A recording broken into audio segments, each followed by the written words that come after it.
Hi everyone. Great to have you here at Magic Bloodline. Get comfortable because today we're presenting, What If Lucius Malfoy Believed Harry About Voldemort's Return? Before we start, a gentle reminder, if you love stories like this, please like and subscribe. It helps the algorithm show our videos to more people. And now, the moment you've been waiting for. Chapter 1, A Dangerous Decision. The Ministry atrium stood nearly empty at this late hour, its polished black floors reflecting the golden symbols that danced across the peacock-blue ceiling. Lucius Malfoy's footsteps echoed as he strode toward the security desk, silver-tipped cane clicking rhythmically against marble. His face betrayed nothing, not the churning anxiety beneath his ribs, nor the calculations spinning behind his eyes. "Wand, please," droned the security wizard, barely looking up from his copy of the Evening Prophet. Lucius presented his wand with practiced disdain. "I have an appointment with the minister."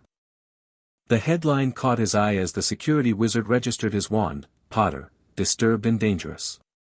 Beneath it, a photograph of the Potter boy, looking small and defiant. Lucius's mouth thinned.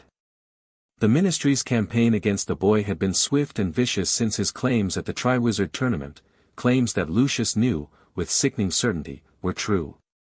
Cornelius Fudge was waiting in his office, pacing before the fireplace. "Ah, Lucius." The minister's relief was palpable.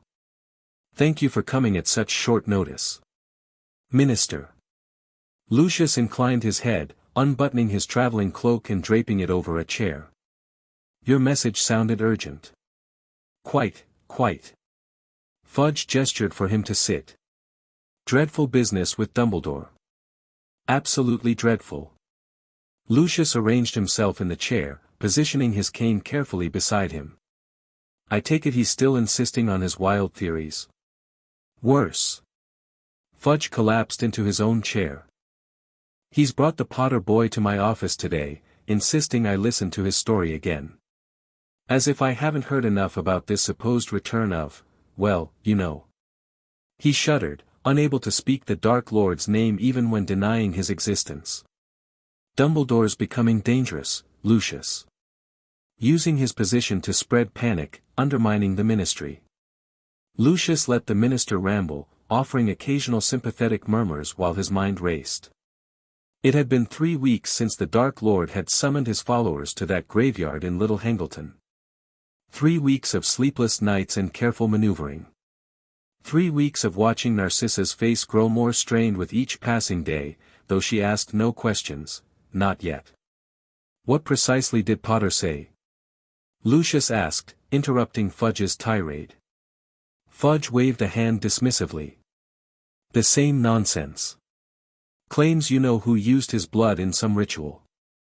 Named several upstanding citizens as Death Eaters, yourself included, I'm sorry to say." "Indeed?" Lucius arched an eyebrow, his tone suggesting mild amusement rather than the cold fear sliding down his spine. "Outrageous slander. I assured him I know you too well to believe such rubbish." Fudge puffed up, pleased with himself. "I've told Dumbledore to stop spreading these lies or face consequences. The Wisingamot won't stand for his interference much longer." "A firm hand is needed," Lucius agreed smoothly. "Dumbledore has overstepped for years." They discussed strategy for another hour, how to further discredit Dumbledore, how to ensure the Prophet maintained its attacks on Potter, which members of the Wisingamot might be persuaded to support Fudge more actively. Lucius offered generous donations to several of the minister's pet projects, cementing his position as a trusted advisor. When he finally left the ministry, night had fully descended over London. Instead of operating directly home, Lucius walked several blocks through Muggle streets, his mind churning through possibilities and probabilities. The Dark Lord had returned broken and unstable, Lucius had seen it firsthand. The cold, calculated brilliance that had once drawn so many to his cause had curdled into something erratic and vengeful. His first act had been to torture his own followers for their perceived disloyalty.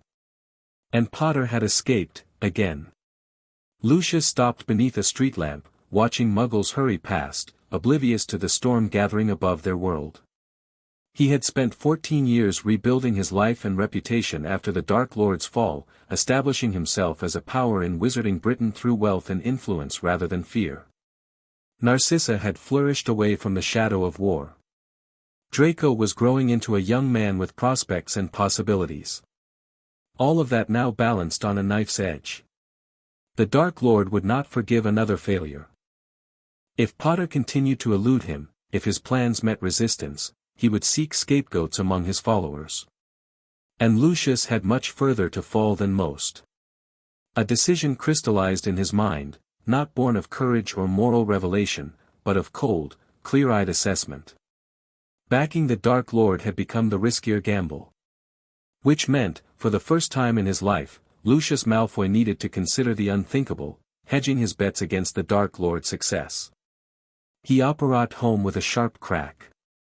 Malfoy Manor loomed dark against the night sky, its windows gleaming like watchful eyes. Lucius passed through the wrought iron gates that dissolved at his approach and strode up the gravel drive, gripping his cane tighter than necessary. A house elf appeared the moment he entered, bowing low. "Master has returned. Mistress is waiting in the blue drawing room." Narcissa sat by the fire, a book open in her lap, though her eyes were fixed on the flames. She looked up as he entered, her face composed but alert. "You're late," she observed, closing her book. Was Fudge being particularly tedious? As always. Lucius crossed to the sideboard and poured himself a generous measure of fire whiskey. He wanted reassurance that his strategy against Dumbledore has my approval. Narcissa's eyes narrowed slightly. "And does it?" "For now." He took a long sip, welcoming the burn. "Is Draco asleep?" "Hours ago. He received an owl from Theodore not this afternoon. They've been discussing the tournament." She paused. "And Potter's claims." Lucius stiffened almost imperceptibly. "What does our son think?" "He believes what we've told him to believe." Narcissa set her book aside. "That Potter is seeking attention, that Dumbledore is using the boy to regain political influence." She studied her husband's face. "But you and I know better, don't we, Lucius?" He met her eyes, recognizing the moment for what it was. In their marriage of nearly 20 years, they had developed an ability to communicate volumes in the spaces between words. "The Dark Lord has returned," he confirmed quietly. "I was there." Narcissa didn't flinch. If anything, a certain tension left her shoulders at having suspicion confirmed.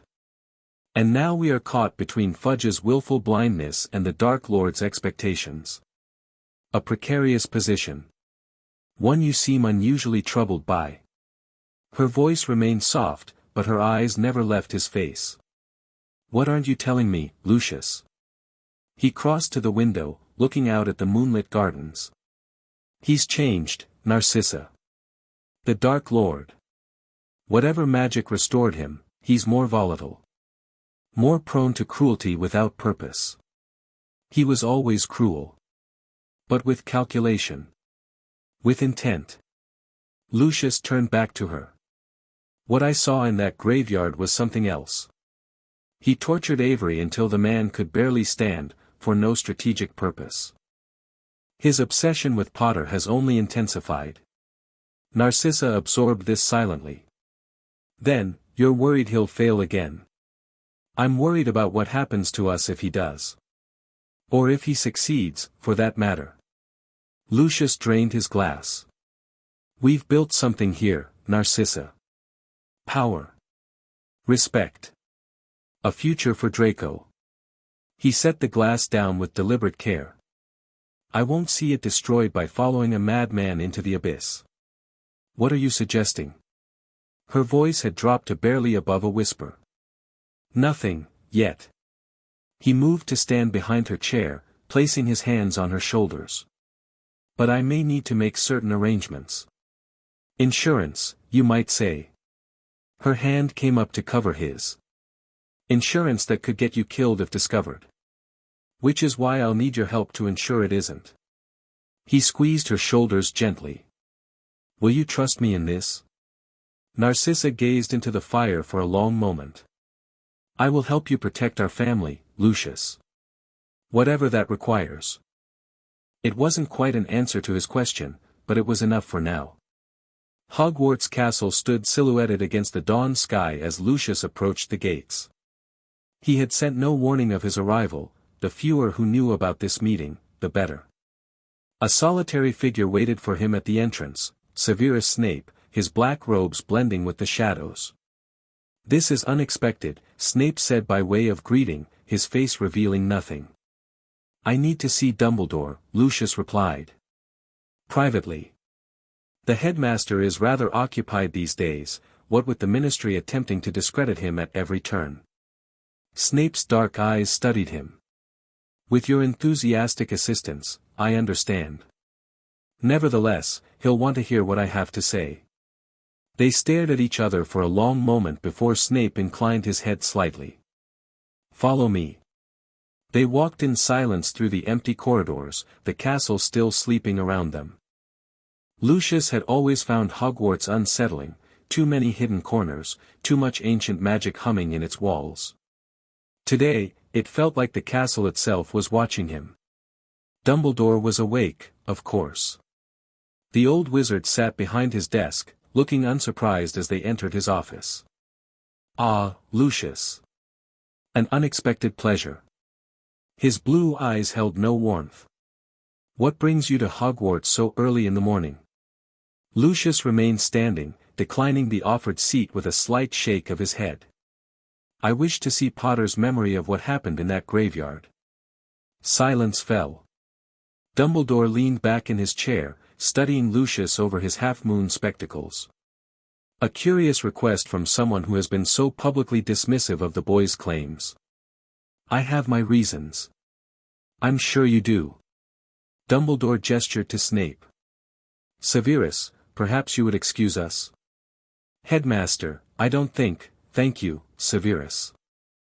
Snape's mouth thinned with displeasure, but he left the office, closing the door behind him with deliberate softness. Dumbledore rose and moved to a cabinet, extracting the stone pensieve. You understand my curiosity, Lucius. According to the ministry, you were in the south of France on the night in question, not in a graveyard in Little Hangleton. My alibi is impeccable, Lucius agreed. As I arranged it to be. Yet here you are, asking to view a memory you claim is a fabrication. Dumbledore placed the pensieve on his desk. Why?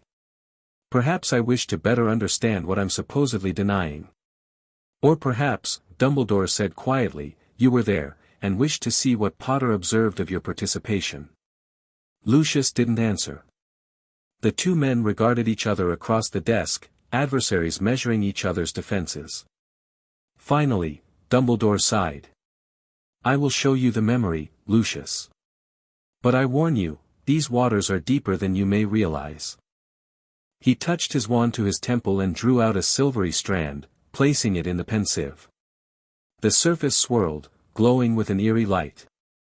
After you, Dumbledore gestured. Lucius bent forward, touching his face to the strange substance, feeling the familiar disorienting pull as the office dissolved around him. He found himself standing in the graveyard again. The scene was both familiar and new. He recognized the circle of Death Eaters, the grotesque homunculus that would become the Dark Lord, the bubbling cauldron. But now he saw it from Potter's perspective, tied to the headstone of Tom Riddle Sr., bleeding and terrified but defiant. The memory unfolded relentlessly. Wormtail's fumbling ritual. The Dark Lord rising from the cauldron, skeletal and inhuman. The summoning of the Death Eaters. Lucius saw himself arrive, hooded and masked like the others, bowing before his master. He watched his own abasement with a strange detachment. But it was what came after that truly shook him, the duel between Potter and the Dark Lord, the strange connection between their wands, the appearance of ghostly figures emerging from the Dark Lord's wand. The boy's desperate escape with Diggory's body. When he emerged from the memory, his hands were trembling slightly. He gripped his cane tighter to still them. Interesting viewing? Dumbledore asked mildly. Lucius composed his features. Potter is either the luckiest wizard alive or protected by magic beyond ordinary understanding. Both, I suspect. Dumbledore returned to his chair. The question is, what do you intend to do with what you've seen? Lucius considered his words carefully. The Ministry's position is short-sighted. A diplomatic assessment from one of its chief architects. Dumbledore's voice was dry. Political necessity. Fudge cannot, will not, accept the truth. Lucius met Dumbledore's eyes directly. But that doesn't change reality. And what reality have you accepted, Lucius? That the Dark Lord has returned unstable and fixated on Potter. That his plans will bring destruction to our world. Lucius paused. And that those who have disappointed him will eventually feel his wrath, regardless of current appearances. Dumbledore nodded slowly. Which brings us to why you're really here. I wish to propose an arrangement. I thought you might. Dumbledore steepled his fingers. Though I confess I'm curious what you believe you can offer that would interest me. Information. Lucius kept his voice steady. Access to circles you cannot penetrate. Warning of movements and plans you would otherwise learn of too late. You're offering to spy on Voldemort. Dumbledore said it plainly, causing Lucius to flinch at the name. Forgive my skepticism, but you've never struck me as a man motivated by moral awakening. I'm motivated by survival, Lucius replied coldly. Mine and my family's. The Dark Lord's path leads to ruin, for all of us, but most immediately for those in his inner circle who fail him. And he will demand tasks that cannot be completed. So you seek insurance. Dumbledore's eyes were piercing. A record of assistance that might spare you should your master fall. Call it what you will. And if he doesn't fall? If Voldemort triumphs? Then I will have maintained my position in his ranks while managing to spare certain, unnecessary casualties. Lucius's face betrayed nothing. A reasonable compromise. Dumbledore studied him for a long moment. You're asking me to trust a man who has never given me reason to do so, in a game where miscalculation means death. I'm asking you to make use of an opportunity, Lucius countered. My motives are irrelevant if the information is valuable. Motives are never irrelevant, Lucius. Dumbledore sighed. But I cannot afford to refuse potential allies, even those I distrust. He leaned forward. If we proceed, it will be on my terms. You will report to me directly, not through intermediaries. You will take an unbreakable vow to ensure you cannot deliberately mislead us. And you will understand that while I may act on your information, I will not expose my sources or methods to protect you. The vow is excessive, Lucius objected. It is non-negotiable. Dumbledore's tone hardened. I will not risk lives on your word alone. Lucius clenched his jaw, calculating. An unbreakable vow would bind him irrevocably.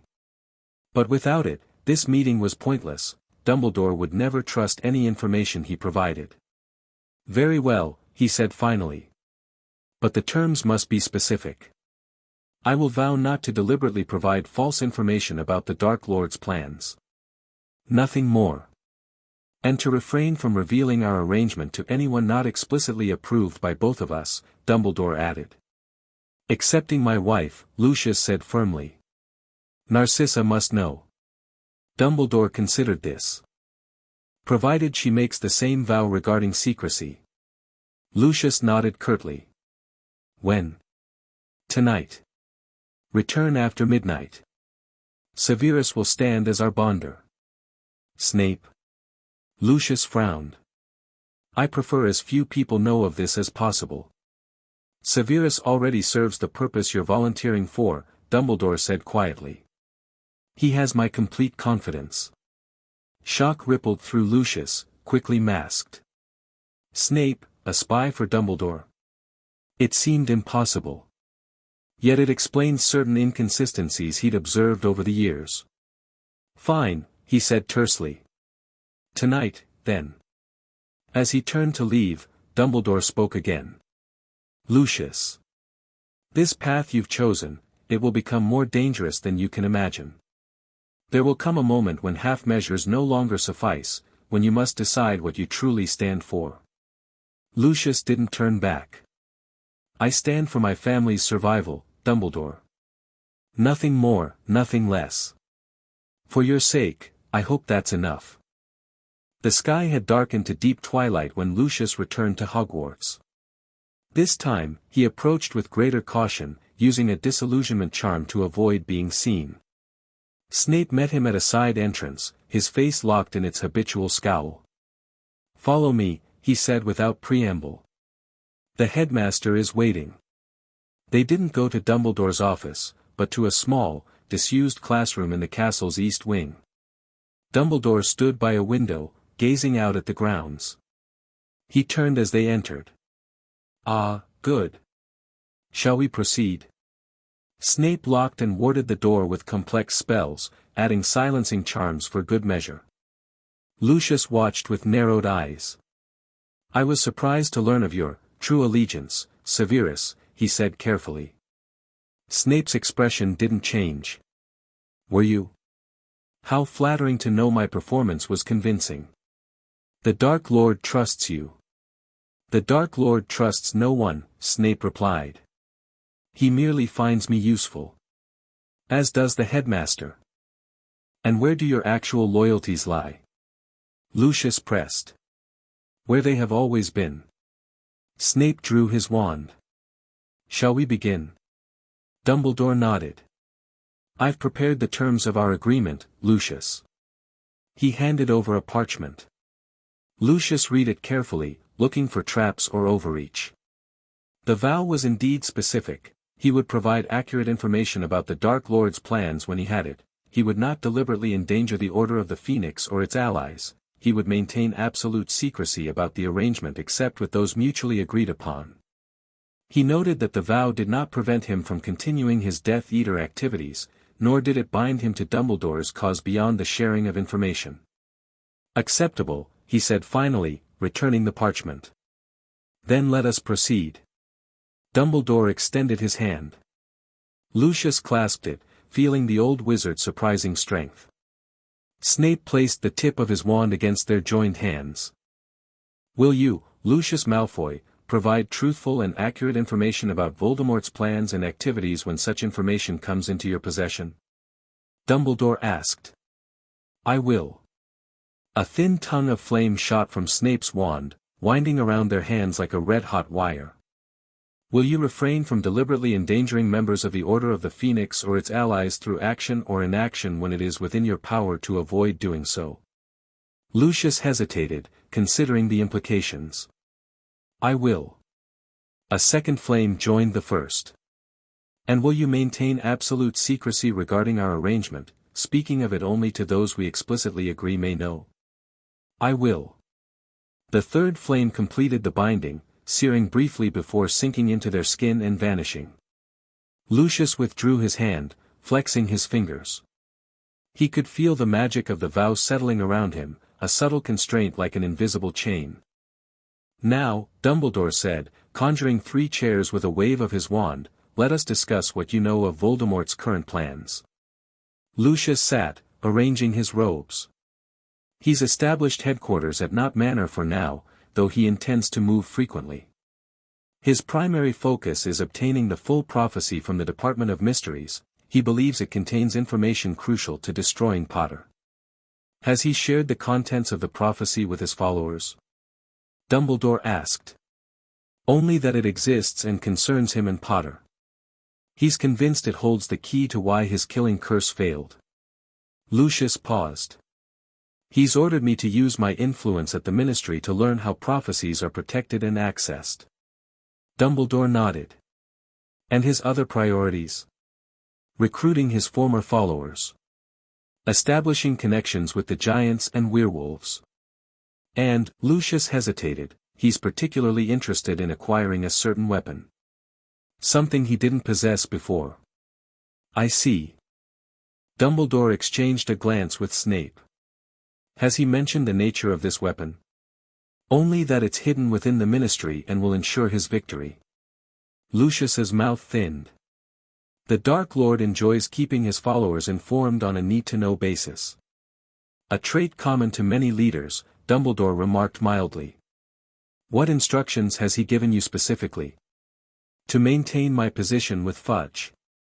To encourage the Ministry's campaign against you and Potter. And to prepare our home to receive him, should he require it.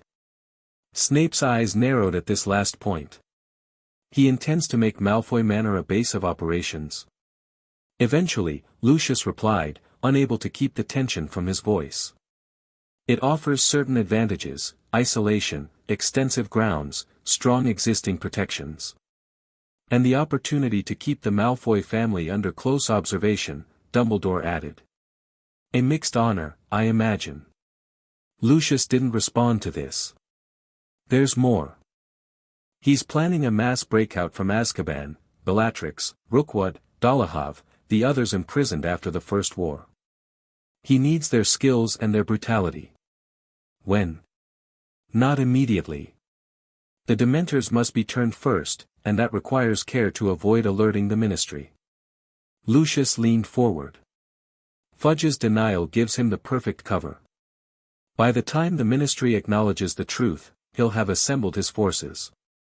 And you believe Fudge cannot be persuaded otherwise? Dumbledore asked. Lucius laughed mirthlessly. Cornelius has staked his political future on your disgrace and Potter's discrediting. He would sooner resign than admit error. Then we work around him, Dumbledore said simply. Is there anything else immediate? One thing. Lucius hesitated. The Dark Lord has expressed interest in determining if Potter shares some kind of mental connection with him. He intends to test this theory. Dumbledore went very still. I see. This is valuable information indeed. They spoke for another hour, Lucius providing details of known Death Eaters, safe houses, and potential targets. When they finally finished, Dumbledore stood. You've given us much to consider, Lucius. We will need to establish secure means of communication. For now, any urgent matters can be relayed through Severus. He paused. I understand your motives are primarily self-preservation, but I hope in time you'll come to see that there is more at stake than any single family's safety. My concerns remain my own, Lucius replied stiffly, rising. I've fulfilled my part of our arrangement. Now I expect you to honor yours, should circumstances require it. I keep my promises, Lucius. Even to those who have historically been my adversaries. Dumbledore's blue eyes held his. But understand this, true security cannot be purchased with half measures or divided loyalties. Sooner or later, we all must choose a side completely. Lucius turned away. I've chosen to survive, Dumbledore. Everything else is negotiable. As he left the castle, he felt Snape's eyes on his back, measuring and calculating. The night air was cool against his face, a welcome relief after the tension of the meeting. The vow sat like a weight in his chest, a constant reminder of the dangerous game he'd committed to playing. For the first time, he allowed himself to acknowledge the magnitude of what he'd done. He had betrayed the Dark Lord, provisionally, strategically, but betrayed him nonetheless. If discovered, his death would be slow and inventive, preceded by the torture and murder of his family. Yet the alternative seemed equally untenable, watching his power and position erode under the Dark Lord's increasingly erratic rule, becoming nothing more than a servant living in fear of the next outburst. No, he'd made the only choice available to him. Now he had to ensure it was the right one. 2 days later, Lucius sat in his private study, examining financial ledgers spread across his desk. The hour was late, the manor quiet around him. A gentle knock at the door broke his concentration. Enter, he called, closing the ledger. Narcissa slipped into the room, closing the door behind her. She wore a dressing gown of deep blue silk, her hair loose around her shoulders. You should come to bed, she said, moving to stand behind his chair. Her hands came to rest on his shoulders. These matters can wait until morning. Some matters require immediate attention. He covered one of her hands with his. I've been making arrangements. What sort of arrangements?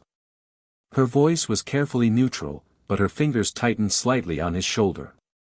Lucius reached into a drawer and extracted a slender folder, offering it to her. Insurance. Narcissa took it, moving to the chair opposite his desk. She opened the folder and scanned its contents, her expression changing from curiosity to surprise. Swiss accounts. Property deeds in France and Italy. Identity papers. She looked up. You're preparing for us to run. I'm preparing for all contingencies. He leaned back in his chair. If the worst happens, I want you and Draco beyond the Dark Lord's reach. And you? I'll join you if possible. Narcissa closed the folder with deliberate care. You've done something, haven't you? Something that would necessitate such precautions.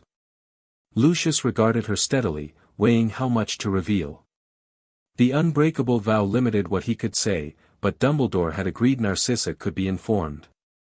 I've established a connection with Dumbledore, he said finally. A conditional alliance of mutual convenience.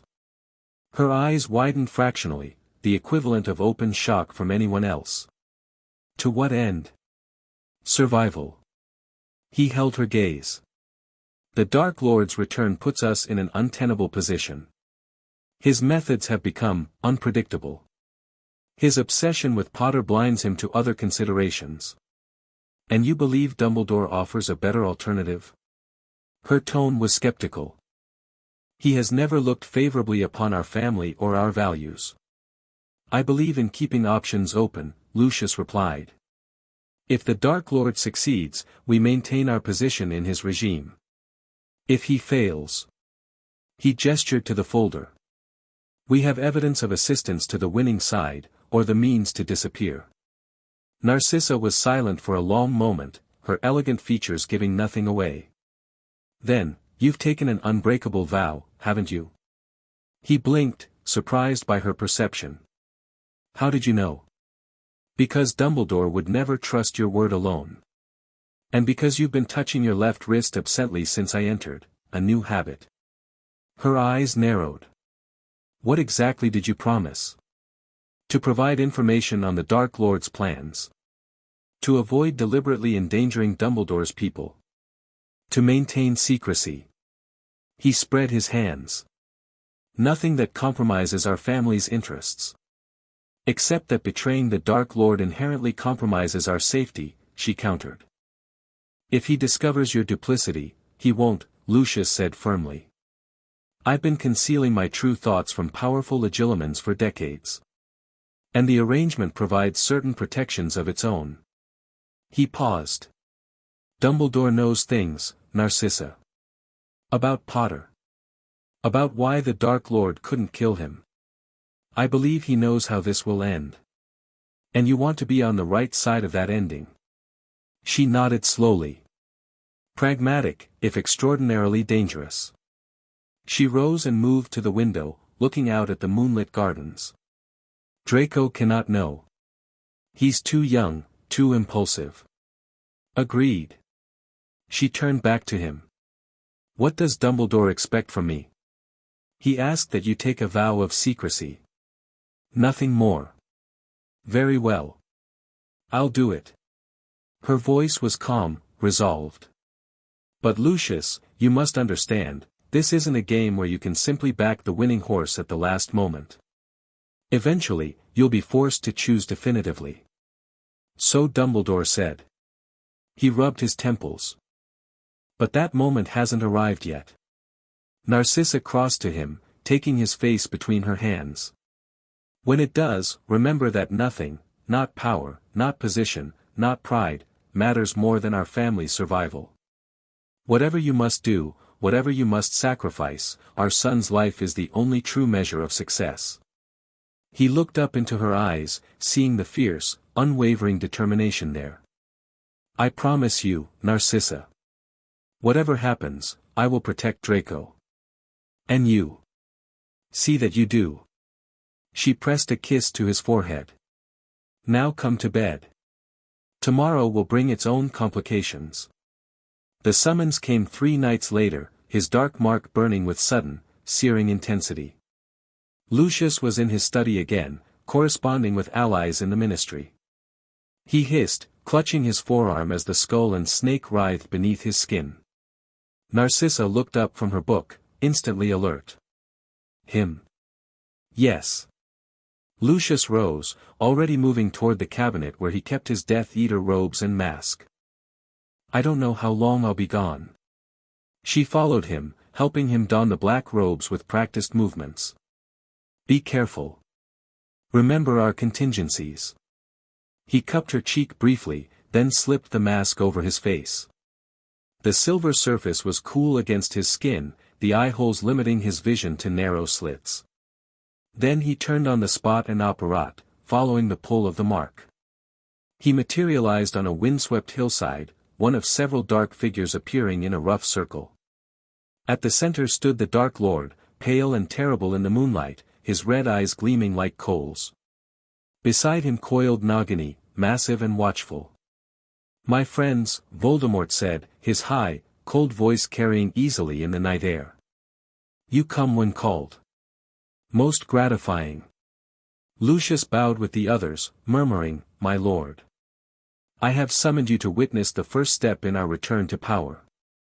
Voldemort gestured to a figure huddled on the ground, a wizard, bound and gagged, his eyes wide with terror. Broderick Bode. An unspeakable from the Department of Mysteries. Lucius felt a chill that had nothing to do with the night air. He recognized the man, a middle-aged wizard who worked with experimental charms. Mr. Bode has been most reluctant to share the secrets of his department, Voldemort continued, circling the captive like a predator. Particularly regarding the Hall of Prophecy and its protections. But tonight, his reluctance ends. He flicked his wand, removing the gag. Bode gasped, trembling. Please, he wheezed. I've told you everything I can. The prophecies can only be retrieved by those they're about. It's not just magic, it's a fundamental law of prophecy itself. Yes, you've explained that tedious detail. Voldemort twirled his wand between long, pale fingers. What I require now is more, specific information. The exact location of the prophecy concerning myself and Harry Potter. The nature of the protections surrounding the hall. The patterns of security within the department. Bode shook his head desperately. I'm not allowed in that section. I work with time, not prophecy. Please, Crucio. The man's screams cut through the night. Lucius watched impassively, his face unreadable behind his mask while his mind raced. This was exactly the kind of information Dumbledore would value, confirmation of the Dark Lord's focus on the prophecy, his willingness to abduct ministry employees, the specific knowledge he sought. The torture continued for nearly an hour. Bode broke quickly, babbling everything he knew about the department's layout and security, but it wasn't enough. The Dark Lord wanted details the man simply didn't possess, and his frustration mounted with each inadequate answer. Finally, Voldemort stepped back, his serpentine face contorted with disgust. Useless. I had hoped for better from an unspeakable. He turned to the assembled Death Eaters. McNair, Avery, dispose of him. My lord, Lucius said, stepping forward and bowing low. If I may suggest an alternative? Voldemort's red eyes fixed on him. Speak, Lucius. Killing an unspeakable will trigger immediate security reviews within the ministry. But if we modify his memory and return him, he can still be of use. Lucius kept his voice deferential. I can arrange for him to be placed under the Imperius curse. He could attempt to retrieve the prophecy for us. The Dark Lord considered this, stroking Nagini's head absently. An elegant solution, Lucius. It maintains our secrecy while advancing our goals. He nodded. Very well. You will oversee this operation. Use Rookwood's knowledge of the department's layout to prepare Bode properly. It will be done, my lord. Lucius bowed again. See that it is. Voldemort's gaze lingered on him for a moment. You have been most valuable since my return, Lucius. Your position in the ministry, your wealth, your manner, all serve our cause admirably. I live to serve, my lord. Indeed. Something like amusement flickered in those red eyes. We shall soon put that devotion to a more significant test. The meeting concluded shortly after. Bode was taken to a safe house, where Rookwood, a former unspeakable himself, now in hiding, would prepare him for his mission. Lucius lingered, waiting until most had departed before approaching the Dark Lord again. My lord, may I have a private word? Voldemort inclined his head slightly, and they walked a short distance away from the remaining Death Eaters. Dumbledore continues to insist on your return, Lucius said quietly. He has been meeting with members of the Old Order of the Phoenix. I've had them watched. They appear to be establishing regular patrols of some kind. Patrolling what, I wonder? Voldemort mused. I believe they may be guarding the Department of Mysteries. Lucius chose his words carefully. Fudge remains willfully blind, but Dumbledore is not. He suspects your interest in the prophecy. Then we must accelerate our plans. Voldemort's gaze became distant, calculating. Your son returns to Hogwarts soon, does he not? The non sequitur caught Lucius off guard. Yes, my lord. For his 5th year. A crucial time in a young wizard's development. Owls. Career considerations. Voldemort smiled thinly. New opportunities to serve his master's cause. Coldness spread through Lucius's chest. Draco is eager to prove himself worthy of your attention, my lord. Good. I shall keep that in mind. Voldemort turned away, effectively dismissing him.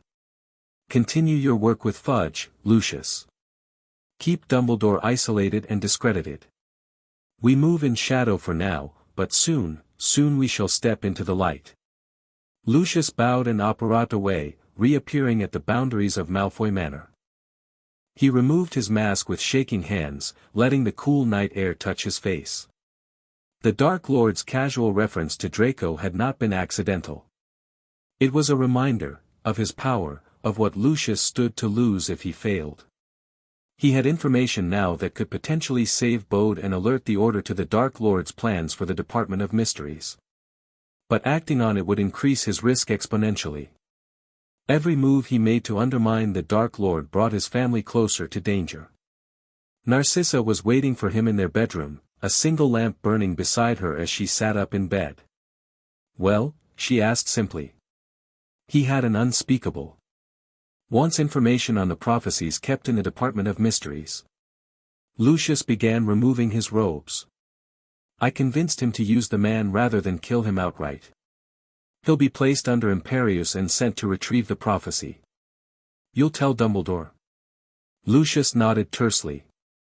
I have no choice. The vow compels me to share what I know of his plans. He sat heavily on the edge of the bed. He mentioned Draco tonight. Narcissa went very still. In what context? Nothing specific. A reminder of my vulnerabilities. He rubbed his face. He knows our son returns to Hogwarts soon. Spoke of opportunities to serve his master's cause. No. Narcissa's voice was steel.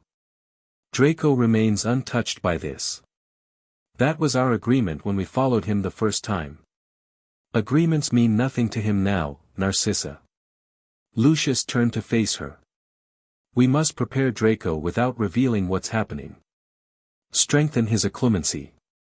Teach him to protect himself. And if that's not enough? If the Dark Lord decides our son should take the mark. Her eyes flashed. I will not stand by and watch Draco become a pawn in this war. Nor will I. Lucius took her hands in his. If it comes to that, if he moves to mark Draco or use him directly, we implement our contingency. Immediately. She searched his face. You would truly leave everything? Your position? This house? Everything you've built? For Draco? Yes. He squeezed her hands. But it won't come to that. Not yet. The Dark Lord needs my influence too much to alienate me so soon. Narcissa nodded slowly. Very well.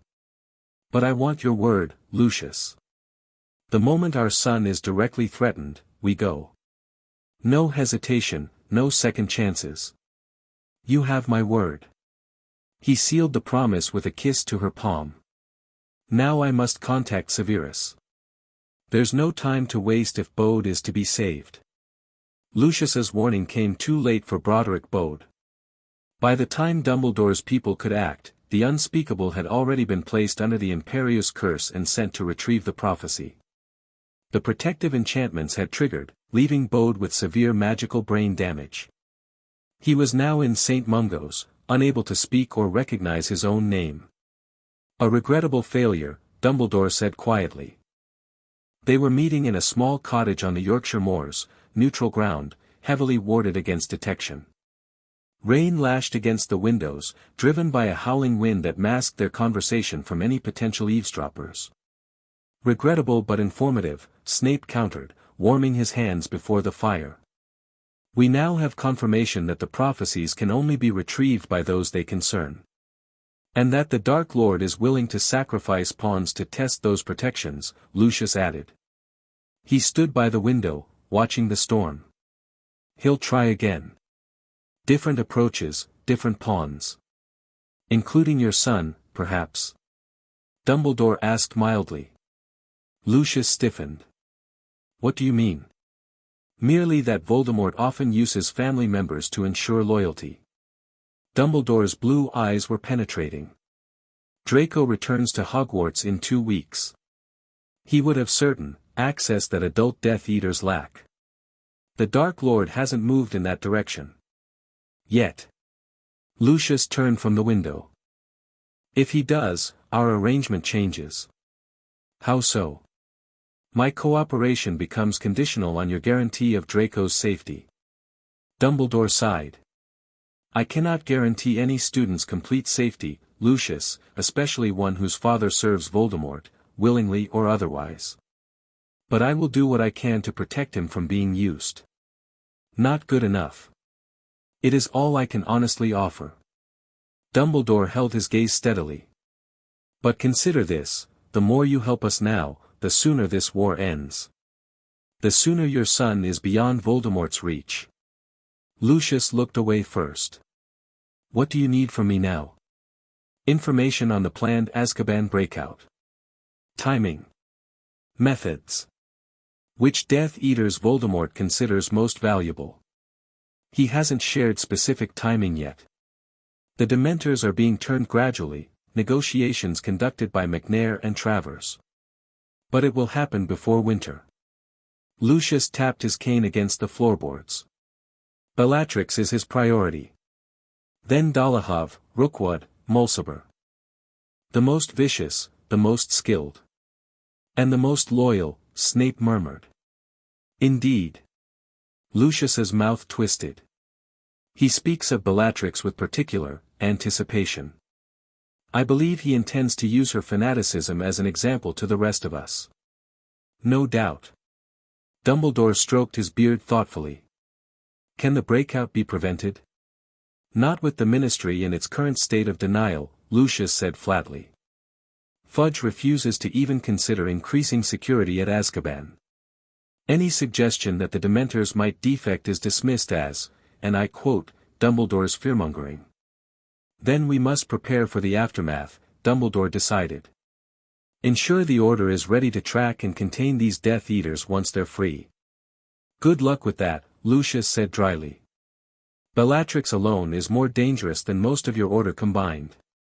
I'm well aware of Bellatrix Lestrange's capabilities, Dumbledore replied.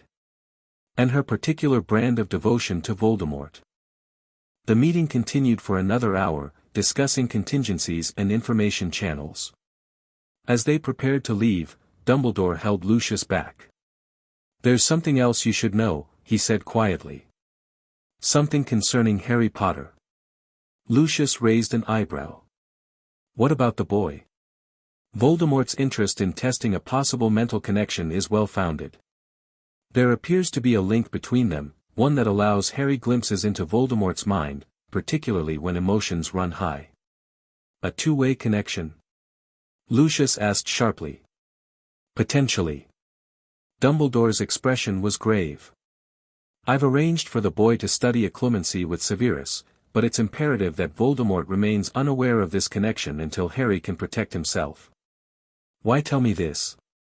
Because if you observe any unusual interest from Voldemort in dreams, visions, or mental intrusions, I need to know immediately.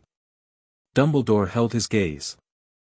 This connection could prove either our greatest vulnerability or our greatest advantage. Lucius nodded slowly.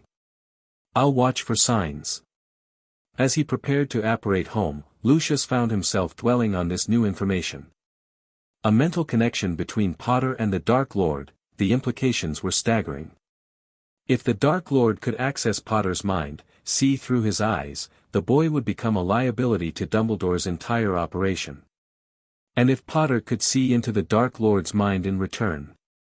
Lucius shuddered at the thought of what secrets might be exposed. He appeared at the gates of Malfoy Manor, noting with satisfaction that the protective enchantments remained undisturbed.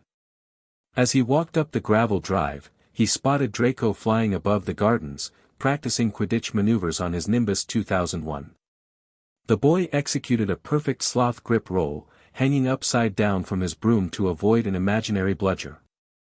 Watching his son, still untouched by the darkness gathering around them, Lucius felt the weight of his decisions pressing down upon him. Every move in this dangerous game risked Draco's future. Every step he took down this path made it harder to turn back. But as Narcissa had reminded him, their son's life was the only true measure of success. Whatever it took, whatever he had to become, Draco would be protected. He would make sure of it. The following week brought a summons Lucius had been dreading, a gathering at Malfoy Manor.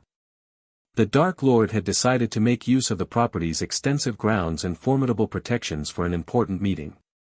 Lucius had less than 48 hours to prepare his home for the arrival of the most feared dark wizard of the age, and to ensure no trace of his clandestine activities remained. Everything with a connection to Dumbledore or the Order must be removed, he instructed Narcissa as they stood in his study. Communication methods, meeting notes, contingency plans, all of it hidden or destroyed. Narcissa nodded, already moving toward the hidden compartment behind a bookshelf where they kept certain sensitive items. What about the international portkeys? The emergency funds? Leave those in place but strengthen the concealment charms. Lucius moved to his desk, sorting rapidly through documents. He may search the house, but he won't expect to find anything in plain sight. They worked methodically through the night, securing evidence of their hedged bets while preparing the manor to receive the Dark Lord. Certain rooms were designated off-limits, Draco's wing, Narcissa's private chambers, while others were made ready for Death Eater occupation. By morning, Lucius was exhausted but satisfied that they had taken every possible precaution. He sent Draco to stay with the Knots for the next few days, ignoring his son's protests and questions. It's a business matter, he told Draco firmly. Nothing for you to concern yourself with. But father, no arguments, Draco. Lucius placed a hand on his son's shoulder, softening his tone slightly. Enjoy your time with Theodore. Practice your flying. I'll send for you when our business is concluded. As Draco departed, visibly disgruntled, Narcissa came to stand beside Lucius in the entrance hall. He suspects something, she murmured. Let him suspect. Better that than knowledge that could endanger him. Lucius watched the carriage disappear down the drive. Is everything prepared?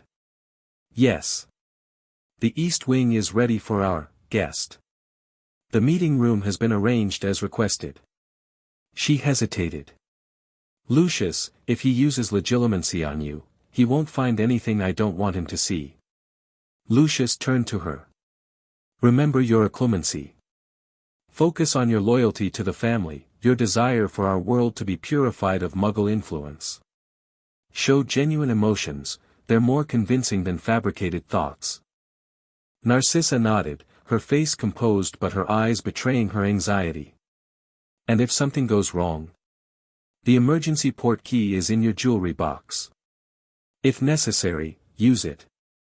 Go to Draco. I'll follow if I can.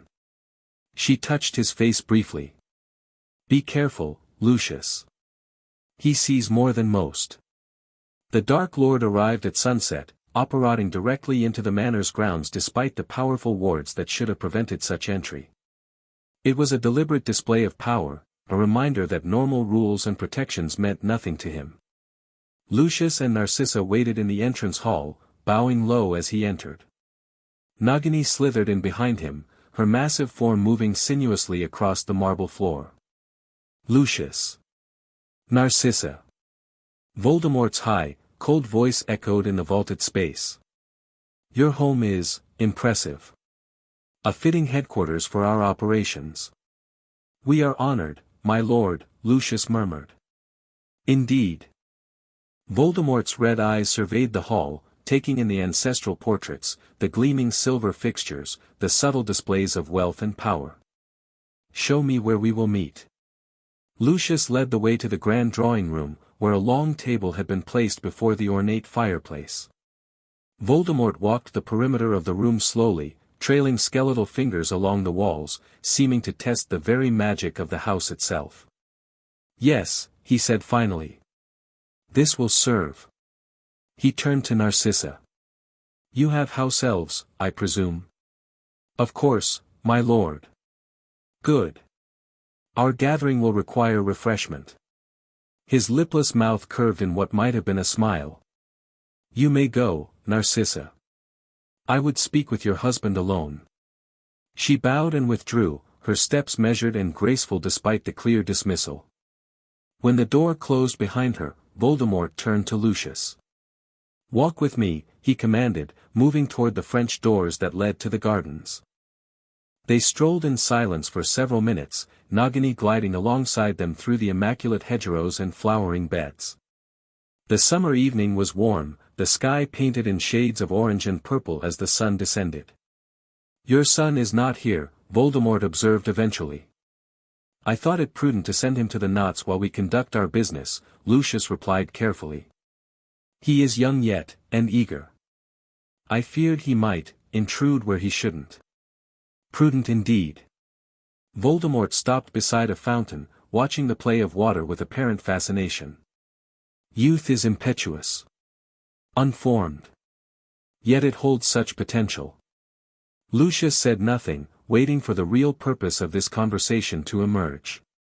You were absent from our ranks for many years, Lucius, Voldemort continued, his voice soft but cutting. While Bellatrix rotted in Azkaban for her loyalty, you flourished. While Barty Crouch Jr. lived under his father's Imperius, you built influence at the ministry. He turned those burning red eyes on Lucius. Some might question where your true allegiance lies.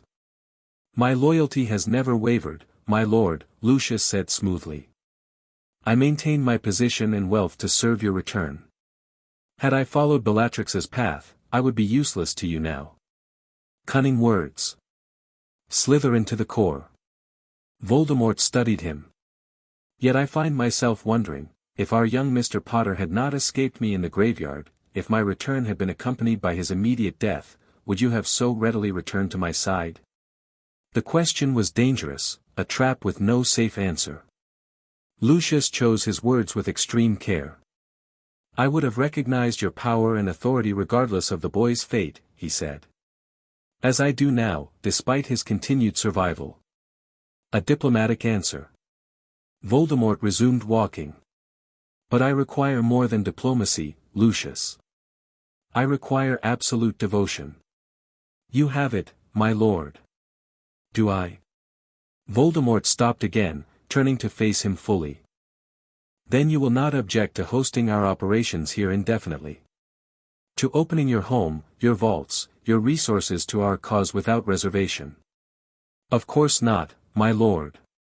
Lucius bowed his head. Everything I have is at your disposal.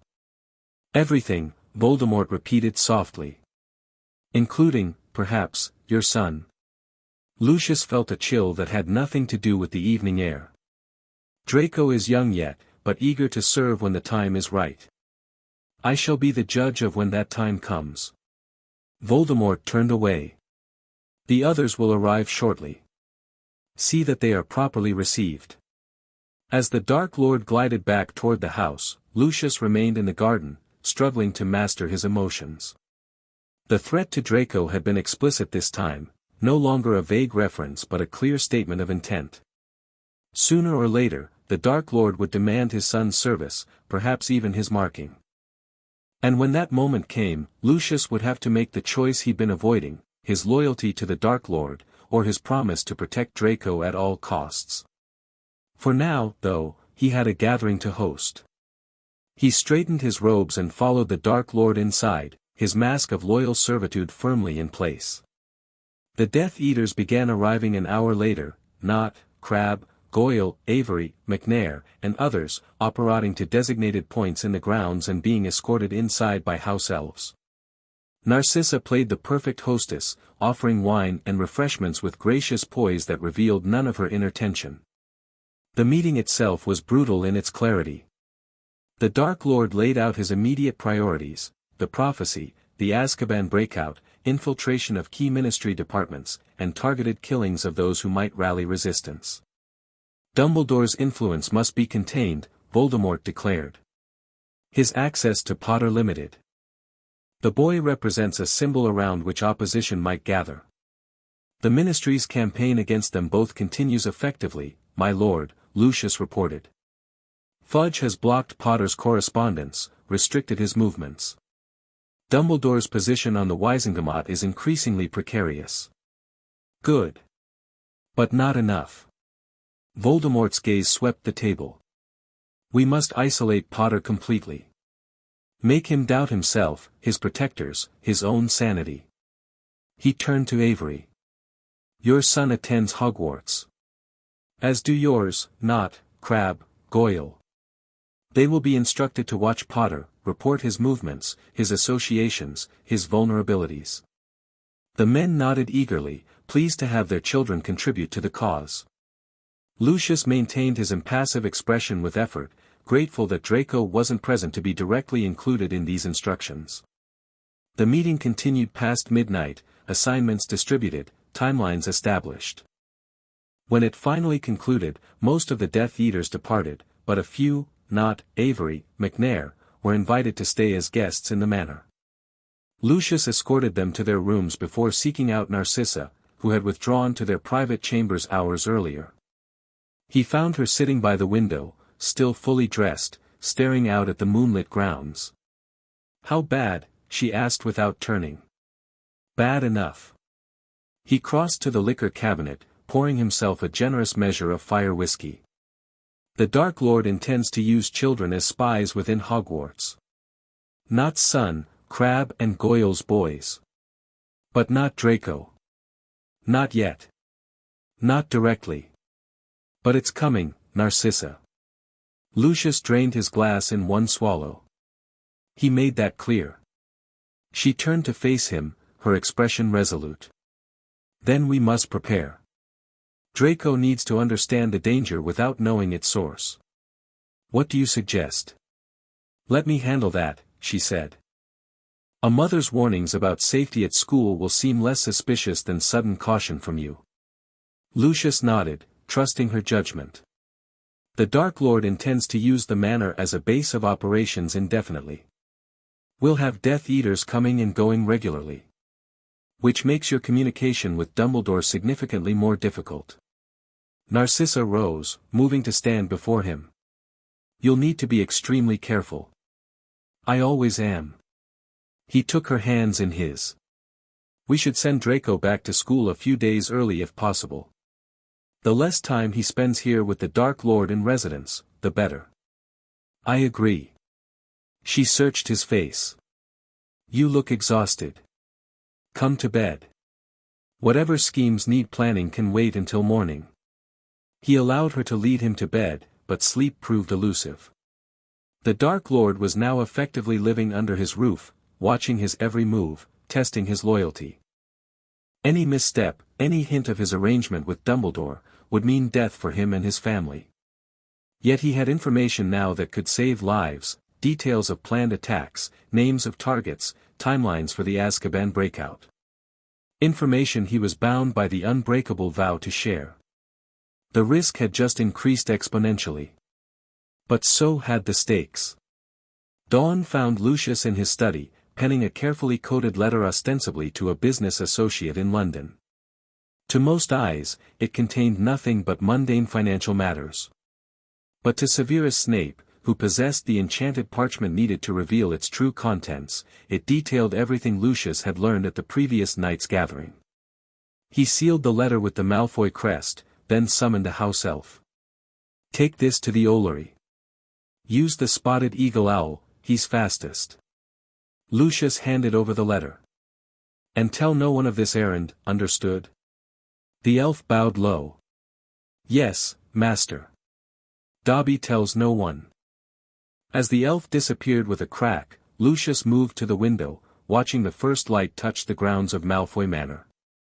Somewhere in the East Wing, the Dark Lord was likely already awake, planning, plotting, perhaps even now suspecting treachery in his ranks. The game had become infinitely more dangerous. But Lucius Malfoy had never backed down from danger, only calculated it, measured it against potential rewards, and proceeded accordingly. And for his family's future, there was no risk he wouldn't take. Chapter 2, Shadows and Whispers. The last golden days of August slipped away like sand through an hourglass. Malfoy Manor had always been a home of whispers, secrets passed between portraits, conspiracies hatched in lamplit studies, the soft rustle of wealth and privilege. But now the whispers had teeth. Lucius stood at his bedroom window, watching robed figures move across his gardens in the pre-dawn light. Death Eaters. In his home. The Dark Lord had been in residence for nearly 2 weeks, transforming the East Wing into his personal domain. Meetings occurred at all hours. Plans were made. People disappeared. "Draco's trunk is packed," Narcissa said from behind him. She wore a dressing gown of silver silk, her hair still loose from sleep. "Dobby will take it down to the carriage." "Good." Lucius didn't turn from the window. "I want him gone before noon. He's still asking questions. About why we're sending him to school 3 days early." "What did you tell him?" "That we have business abroad." Narcissa moved to stand beside him. "He doesn't believe me." Lucius finally turned from the window. "It doesn't matter what he believes, only that he's safely away from here." A floorboard creaked in the corridor outside. Lucius raised a finger to his lips, then crossed silently to the door and flung it open. Draco stood there, hand raised as if about to knock. His pale, pointed face flushed with surprise, then embarrassment at being caught eavesdropping. "Father, I was just coming to say goodbye," Lucius suggested smoothly, ushering his son into the room and closing the door behind him. "Your mother tells me you're all packed." Draco glanced between his parents, clearly sensing the tension. "I don't understand why I need to go early. None of the other students will be there yet." "Professor Snape will be there," Narcissa said. "And we've arranged for you to have access to the Quidditch pitch. You said you wanted extra practice before tryouts." "But what's this business abroad?" Draco pressed. "And why have those people been staying here? I saw Crabbe's father yesterday in the East Corridor, and he acted like I wasn't even supposed to be in my own house." Lucius exchanged a glance with Narcissa. They'd done their best to keep Draco isolated from the Death Eater activities, but the manor was large, not infinite. "There are matters occurring that don't concern you," Lucius said firmly. "Adult matters." Draco's chin lifted with adolescent defiance. "It's him, isn't it? The Dark Lord. He's returned, just like Potter said." Silence fell, heavy and dangerous. Lucius fought to keep his expression neutral while his mind raced. How much did Draco know? How much had he overheard? And most critically, had he shared his suspicions with anyone else? "Draco," Narcissa said finally, her voice gentle but firm. Some questions shouldn't be asked. Not now. Not here. But if it's true, enough. Lucius's voice cut like ice. You will go to Hogwarts today. You will focus on your studies and Quidditch. You will not speak of what you think you know to anyone. Is that understood? Draco stared at his father, anger and hurt warring in his expression. Yes, father. Good. Lucius softened his tone slightly. These are complicated times, Draco. Dangerous times. Your safety is our paramount concern. Then tell me what's happening, Draco insisted. How can I be safe if I don't know what to be safe from? Narcissa moved forward, placing her hands on Draco's shoulders. Listen to me carefully. At Hogwarts, keep your eyes open and your mouth closed. Stay close to those you trust. Be wary of anyone who asks too many questions, about us, about our friends, about what happens at home. Even other Slytherins? Draco asked, looking confused. Especially other Slytherins, she confirmed. Not everyone who smiles at you wishes you well. Draco absorbed this, some of his adolescent bravado fading. Potter was telling the truth, wasn't he? About what happened after the tournament. Lucius stepped forward. What Potter believes is irrelevant. What matters is your safety, which means discretion and caution. He placed a hand on his son's shoulder. Can I trust you to exercise both? After a moment, Draco nodded. Yes, father. Good. Now go finish your preparations. The carriage leaves in an hour. When Draco had gone, Narcissa turned to Lucius, her composure slipping for the first time. He suspects too much already. But understands too little, which makes him dangerous to himself. Lucius moved to his wardrobe, selecting robes for the day. We need to accelerate our contingency planning. The situation here is becoming untenable. He's made our home his fortress, Narcissa said quietly. And us his prisoners. For now. Lucius buttoned his waistcoat with practiced precision. But the Dark Lord's focus remains divided. The prophecy. The ministry. Potter. As long as he believes we serve him faithfully, we have room to maneuver. And when he asks for Draco? Lucius paused, meeting her eyes in the mirror. Then we execute our plan. Immediately. An hour later, they stood at the manor's entrance, watching Draco's carriage disappear down the long gravel drive. The boy had been sullen during their goodbyes, his face set in lines of frustrated confusion. He'll be safer at Hogwarts, Lucius said, as much to convince himself as Narcissa. With Dumbledore there, yes. She turned back toward the house. Though I never thought I'd find that reassuring. A slender figure detached itself from the shadows of the entrance hall as they stepped inside, Bellatrix Lestrange, recently escaped from Azkaban and now residing in the manor as one of the Dark Lord's most honored lieutenants. 14 years in prison had left her gaunt and hollow-eyed, but no less dangerous. Sweet family moment, she asked, her voice a raspy purr. How touching. Good morning, Bella, Narcissa replied coolly. I wasn't aware you'd returned from your assignment. Late last night. Bellatrix's dark eyes gleamed with fanatical energy. The Dark Lord required my immediate report. Successful, I trust. Lucius inquired, forcing politeness into his tone. Bellatrix's smile was all teeth. The giants will join us. Eventually. She glided closer. Was that darling Draco leaving? Such a shame I missed him. I've been so looking forward to meeting my nephew properly. He's returning to school, Narcissa said, a protective edge entering her voice. His education must continue, regardless of other developments. Of course, of course. Bellatrix circled them like a predator. Education is so important. Though I wonder what education he's receiving under that muggle-loving fool Dumbledore.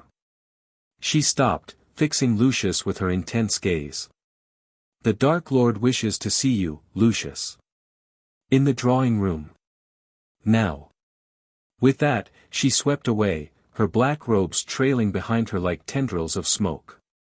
Narcissa touched his arm lightly. Be careful. Lucius gave her a slight nod before following his sister-in-law. The drawing room had been transformed since the Dark Lord's arrival. Heavy curtains now blocked the windows, casting the space in permanent twilight. The elegant furniture had been pushed aside to make room for a massive table covered in maps and documents. And seated at the head, pale fingers steepled before his serpentine face, was Lord Voldemort himself. Ah, Lucius, he said softly. I'm told your son has departed for Hogwarts. Lucius bowed. Yes, my lord. To continue his education. Education, Voldemort repeated, as if tasting the word. Yes, education is valuable. Young minds, so impressionable. He gestured to the chair at his right. Sit. Lucius obeyed, noting that they were alone except for Nagini, who coiled beneath the table like a living shadow. I've been considering Hogwarts, Voldemort continued conversationally. Such an important institution. The place where wizarding minds are shaped. His red eyes fixed on Lucius. The ministry has placed one of their own there this year, I understand. Dolores Umbridge, Lucius confirmed. Fudge's senior undersecretary. She's been appointed as defense against the dark arts professor. And her purpose? To undermine Dumbledore.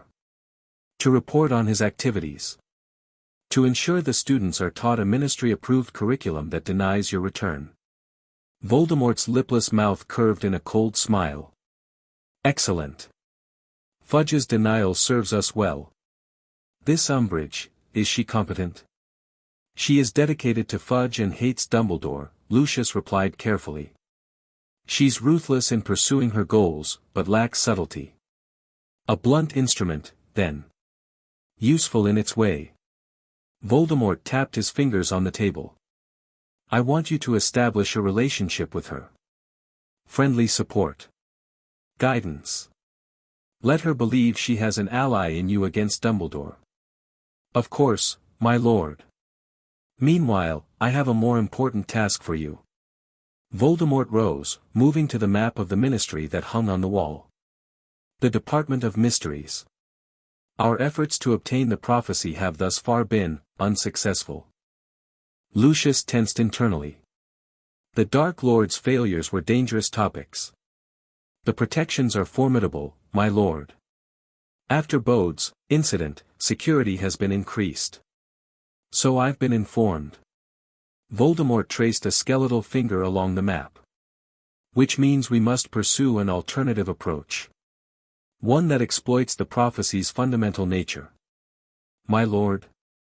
Only those about whom a prophecy is made may retrieve it, Voldemort said softly. Myself, or Harry Potter. Lucius felt a cold certainty about where this conversation was heading. You wish to lure Potter to the Department of Mysteries. Precisely. Voldemort turned, his red eyes gleaming. And you will help devise the means to do so. For the next hour, they discussed possibilities. The Dark Lord had already begun exploring the mental connection he shared with Potter, sending the boy disturbing dreams and flashes of emotion. Now he intended to use this connection more deliberately, to plant a compelling reason for Potter to go to the Department of Mysteries. The boy is reckless, impulsive, Voldemort observed. And devoted to those he cares for. These traits can be exploited. Lucius nodded, offering suggestions while his mind raced to identify details he could pass to Dumbledore. This was exactly the kind of plan the Unbreakable Vow compelled him to reveal, a direct threat to Potter and the prophecy Dumbledore so closely guarded. When the meeting concluded, Lucius bowed and withdrew, his pulse quickening. He needed to get word to Snape immediately, but with the manor crawling with Death Eaters and the Dark Lord himself in residence, his usual methods of communication were too risky. He retreated to his study, locking the door behind him with multiple charms. From a hidden compartment in his desk, he extracted a small silver mirror, one of a pair, the other in Narcissa's possession. It was an old form of magical communication, less traceable than flue or owl post. "Narcissa," he murmured, tapping the mirror with his wand. Her face appeared in the glass moments later. "What is it?" she asked without preamble. "I need to get a message to Snape. Urgently. But the usual channels are too exposed. The Dark Lord has plans for Draco?" Alarm sharpened her features. "No, for Potter. But it's complicated and time-sensitive." Lucius glanced toward the door. "I need a reason to visit Hogwarts. Something that wouldn't raise suspicion." Narcissa considered this. "School governor's business. You could request a meeting with Dumbledore regarding Umbridge's appointment." "Too obvious. The Dark Lord knows I support her placement." Lucius rubbed his temple. "What about Draco? A forgotten item that must be delivered personally?" "Better, but still suspicious. You would normally send an owl." Narcissa's eyes suddenly lit with inspiration. "His broom. You promised him the new Nimbus racing model for his birthday last month, but it was delayed. It's arrived now, and as a surprise, you're delivering it personally before the term properly begins." Lucius nodded. "That could work. No one would question a father indulging his son. I'll have it prepared immediately. The packaging should be authentic." She paused. "Be careful, Lucius. The Dark Lord sees more than most. Always." He ended the connection, already planning his approach. 2 hours later, Lucius stood before the gates of Hogwarts for the second time that summer, an elegantly wrapped broom floating beside him. The same solitary figure awaited him, Severus Snape, his face impassive as always. "Twice in one summer, Lucius," Snape observed dryly. "People will talk." "A father's prerogative," Lucius replied, gesturing to the package. "Draco's birthday gift was delayed. I thought to surprise him before term begins properly." Snape's dark eyes revealed nothing. "How thoughtful. Though I wonder why such a delivery required your personal attention. Perhaps I wished a brief respite from my house guests." Lucius matched Snape's low tone. "The manor has become rather crowded of late." "Indeed." Snape turned. "Follow me. Your son is on the Quidditch pitch, I believe." They walked in silence through the empty corridors, their footsteps echoing off stone walls. Only when they reached the relative privacy of the grounds did Lucius speak again. "I have information. Critical information. The Dark Lord intends to lure Potter to the Department of Mysteries using their mental connection." Snape stopped, turning to face him. "Explain." Quickly, Lucius outlined the plan, how Voldemort would plant visions in Potter's mind, creating a compelling reason for the boy to go to the Hall of Prophecy. How Death Eaters would be waiting to ambush him and take the prophecy once he'd retrieved it. "The Dark Lord believes Potter's connection to him can be manipulated," Lucius finished. "That false visions can be planted convincingly." "When?" Snape asked sharply. "Not immediately. He wants to refine the technique first, test the connection's limits." Lucius glanced toward the distant Quidditch pitch, where a solitary figure on a broom was visible. "But the plan is in motion. Potter must be warned." "To warn him directly would reveal your position," Snape pointed out. "The boy is incapable of subtlety or discretion. Then Dumbledore must protect him another way. Strengthen his occlumency training. Limit his access to the ministry." Lucius gripped his cane tighter. "The vow compels me to share this information, but I cannot control how it's used. I will inform the headmaster." Snape studied him. "The Dark Lord suspects nothing. If he did, I wouldn't be here." Lucius smiled thinly. "But his attention is divided. The breakout from Azkaban consumes significant resources. The Giants remain reluctant allies at best. And the Ministry continues its campaign of denial, which serves his purposes for now." They had reached the edge of the Quidditch pitch. Draco, seeing them, descended rapidly, his face a mixture of surprise and suspicion. "Father," he called, dismounting his broom. "What are you doing here?" Lucius composed his features into a mask of paternal indulgence. "Delivering a belated birthday present." He gestured, and the wrapped package floated forward. "It finally arrived yesterday." Draco's eyes widened as he tore away the wrapping to reveal a gleaming Nimbus 2001 with custom enhancements. The racing model? With the improved handling charms? The very same. Lucius placed a hand on his son's shoulder, lowering his voice. "Consider it incentive to maintain your focus this year. On your studies and Quidditch, not on matters beyond Hogwarts walls." Draco looked up sharply, the excitement in his eyes dimming. "So you didn't come to tell me what's really happening?" "I came because I am your father, and fathers occasionally do things to please their sons." Lucius squeezed his shoulder. "The rest can wait for more appropriate times." Snape cleared his throat. "I'll give you a moment of privacy. Lucius, when you're ready to depart, I'll escort you back to the gates." As Snape withdrew, Draco examined his new broom with less enthusiasm than before. "Mother sent me a letter this morning," he said casually. "Said I shouldn't mention our houseguests in my correspondence. Your mother is wise. You would do well to heed her. Theodore says his father hasn't been home in days." Draco looked up, his grey eyes, so like Lucius's own, challenging. "Crabbe and Goyle say the same about their fathers. The business affairs of other families are not your concern." "It's not business though, is it?" Draco lowered his voice. "It's him. The Dark Lord.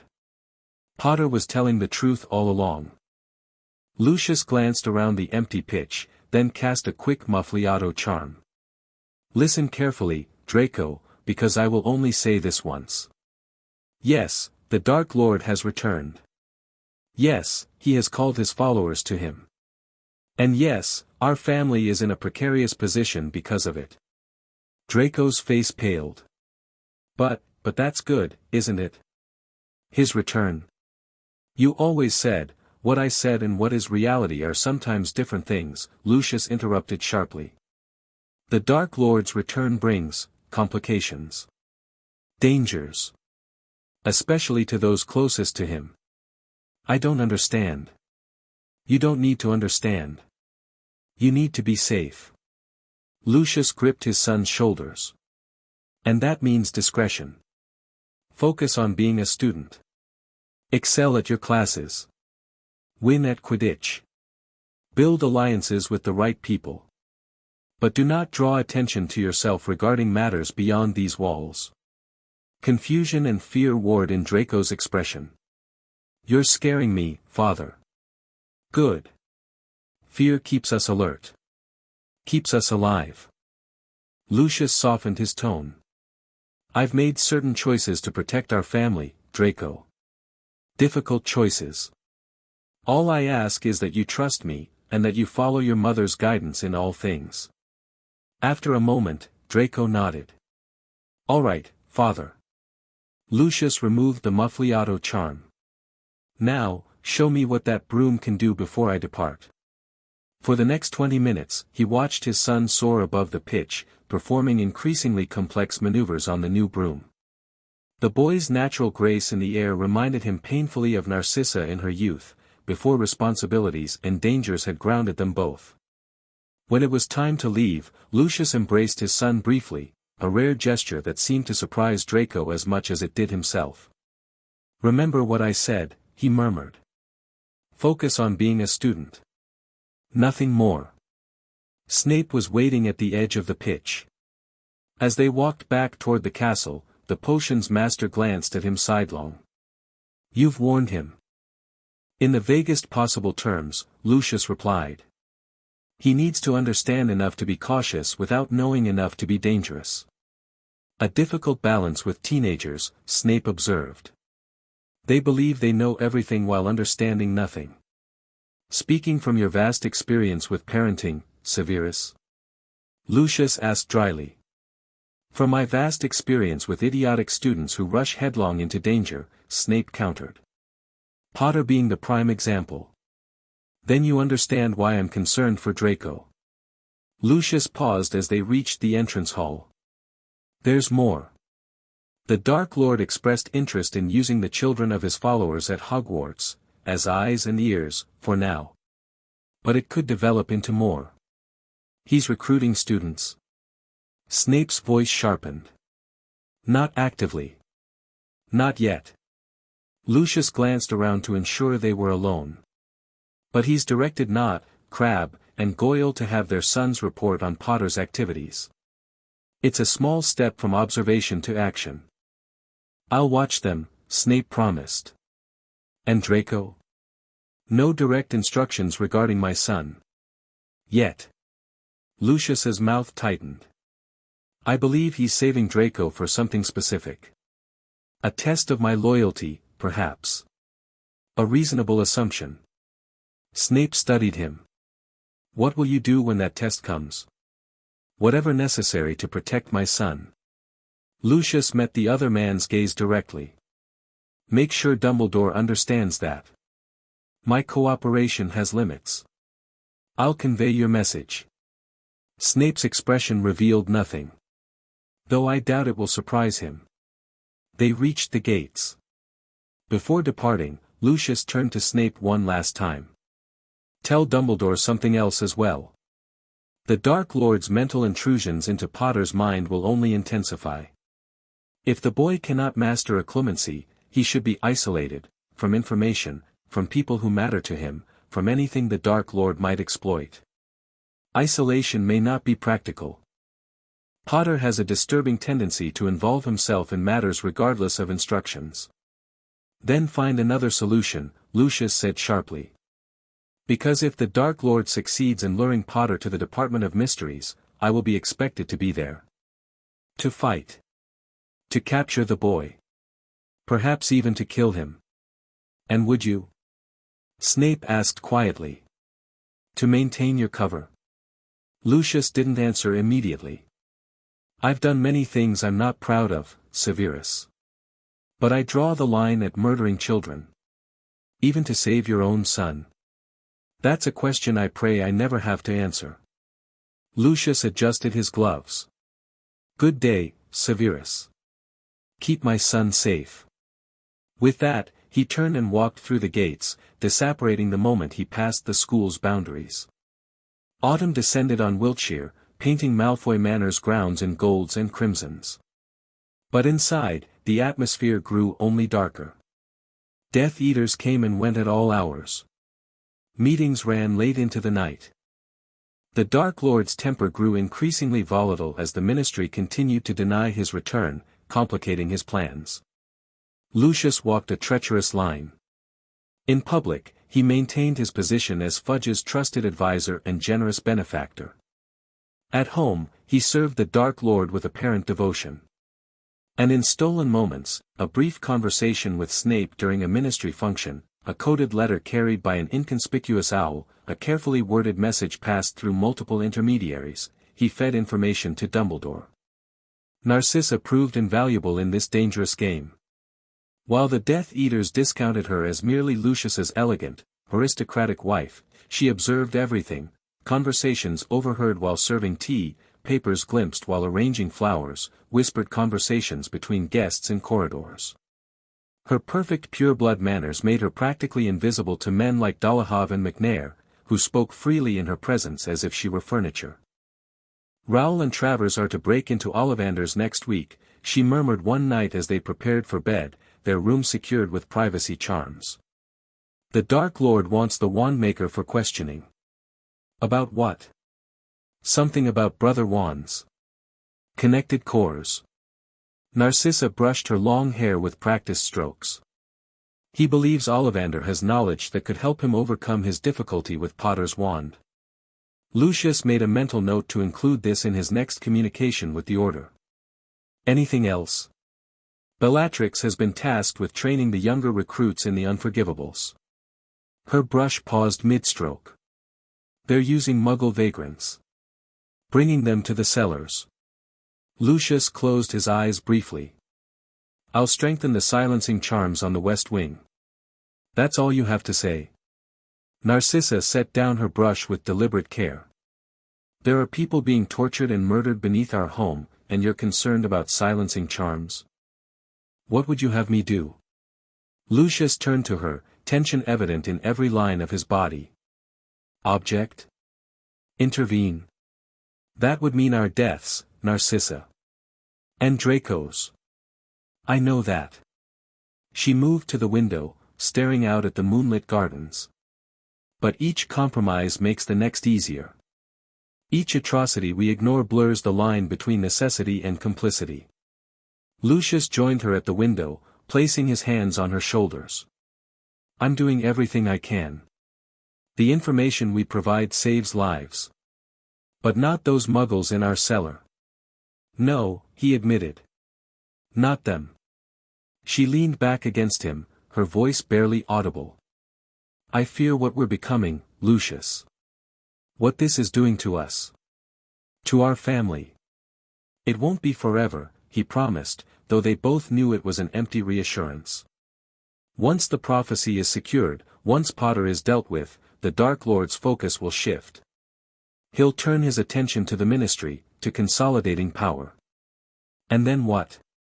Narcissa turned to face him. Do we continue as his servants? Do we watch Draco take the mark? Do we surrender our home, our lives, our dignity to his cause? We survive, Lucius said firmly. Whatever it takes, we survive. And when the time is right, when Draco is safe, we reassess. Narcissa studied his face. You've changed, Lucius. 6 months ago, you would have welcomed the Dark Lord's return. You would have proudly offered Draco to his service. 6 months ago, I was a fool, he replied simply. I remembered power and prestige. I forgot the fear. The servitude. The madness. She touched his face gently. Then we are fools together. And we will find a way through this darkness, somehow. Their moment of connection was interrupted by a sharp knock at the door. Lucius tensed, his hand moving automatically to his wand. Who is it? He called. It's Bella, came the reply, honeyed but with an edge. The Dark Lord requests your presence, Lucius. Immediately. Exchanging a worried glance with Narcissa, Lucius opened the door to find his sister-in-law standing there, a feverish excitement in her dark eyes. He's in the drawing room, she said, practically bouncing on her toes. You'd best hurry. He's in a mood. What's happened? Lucius asked, already moving to follow her. Bellatrix grinned, a mad, exultant expression. We've found them. The Bones family. They've been hiding under Fidelius for years, but their secret keeper finally talked. Lucius felt his stomach drop. The Bones family, Amelia, head of magical law enforcement, her brother Edgar, and his wife and children, had gone into hiding during the First War. Their continued evasion had been a particular irritation to the Dark Lord. When? He asked, fighting to keep his voice neutral. Tonight, Bellatrix practically purred. We're assembling a team. The Dark Lord specifically requested you. Lucius's mind raced frantically. This was exactly the sort of operation he was compelled to report, a direct attack on a prominent wizard family. But there was no time to get word to the order. No way to warn the Bones family without exposing himself. And refusal to participate wasn't an option. Not if he wanted to maintain his cover. Not if he wanted his family to survive. The Dark Lord was waiting in the drawing room, surrounded by a group of Death Eaters already in full regalia, masks in place, wands at the ready. He looked up as Lucius entered, those red eyes gleaming with anticipation. Ah, Lucius. Come to join our little expedition. Lucius bowed. Of course, my lord. I'm honored to be included. As you should be. Voldemort gestured to the others. Bellatrix will lead. Dolohov, Rookwood, Travers, Raoul, and yourself will accompany her. The Bones family has hidden long enough. Tonight, they answer for their defiance. And the children, my lord? Lucius asked carefully. Voldemort's lipless mouth curved in a cold smile. No witnesses, Lucius. No survivors. A clear message to those who might oppose our return. Lucius nodded, his face betraying nothing while his mind desperately searched for options. There were none. Not now. Not without sacrificing everything. They operate as a group, materializing on a quiet country lane in Somerset. Before them stood a modest farmhouse, previously hidden by the Fidelius charm but now exposed by the secret keeper's betrayal. Lights glowed in the windows. Smoke curled from the chimney. A scene of peaceful domesticity about to be shattered forever. Spread out, Bellatrix hissed, her voice thick with anticipation. Anti-apparition jinxes first. Then we go in from all sides. The Death Eaters moved with practiced efficiency, encircling the house and casting spells to prevent escape. Lucius found himself at the back door, wand raised, heart pounding beneath his mask. He could hear children's laughter from inside, young voices, innocent and unaware. A green flare shot into the night sky, Bellatrix's signal. Simultaneously, the Death Eaters blasted their way into the house from all directions. Screams erupted immediately. Flashes of light, red, purple, green, illuminated the windows. Lucius burst through the kitchen door, finding himself face to face with Edgar Bones, a tall, broad-shouldered wizard with a weather-beaten face. Recognition flashed in the man's eyes. Malfoy, he snarled, raising his wand. I might have known. Get your family out, Lucius hissed urgently. Now. There's no time. Confusion replaced hatred in Bones's expression, but only for a moment. Then spellfire from the next room reminded them both of the situation's urgency. Stupefy. Lucius shouted, deliberately aiming wide. Fight back, you fool. Make it look convincing. Understanding dawned in Bones's eyes. He slashed his wand, sending a cutting curse that grazed Lucius's shoulder. My wife and children are upstairs, he said quickly between spells. Amelia was supposed to be here but got called to the ministry. Get them to the cellar if you can, Lucius advised, trading spells loudly while keeping his voice low. It's your best chance. Their staged duel continued for perhaps 30 seconds before Bellatrix burst into the kitchen, her face alight with battle frenzy. Playing with your food, Lucius, she taunted, then turned her wand on Bones. Avada Kedavra. The green light struck Edgar Bones square in the chest. He crumpled, eyes still wide with the realization that he would never reach his family in time. Bellatrix cackled, already moving toward the stairs. Come, Lucius. The fun's only just beginning. Numb with horror but knowing he had to maintain his role, Lucius followed. Upstairs, they found Dolohov standing over the body of a woman, Edgar's wife, her wand still clutched in her lifeless hand. The children? Bellatrix asked eagerly. Dolohov gestured toward a closed door. In there. Locked and warded. Bellatrix approached the door, a predatory smile on her face. Little Bones babies, come out to play, she sang, slashing her wand in complex patterns to dismantle the protective spells. Lucius's mind worked frantically. There had to be something he could do, some way to save the children without revealing himself. But Bellatrix and Dolohov were right there, watching, participating. Any obvious interference would mean his death, and by extension, leave Narcissa and Draco unprotected. The door blasted open.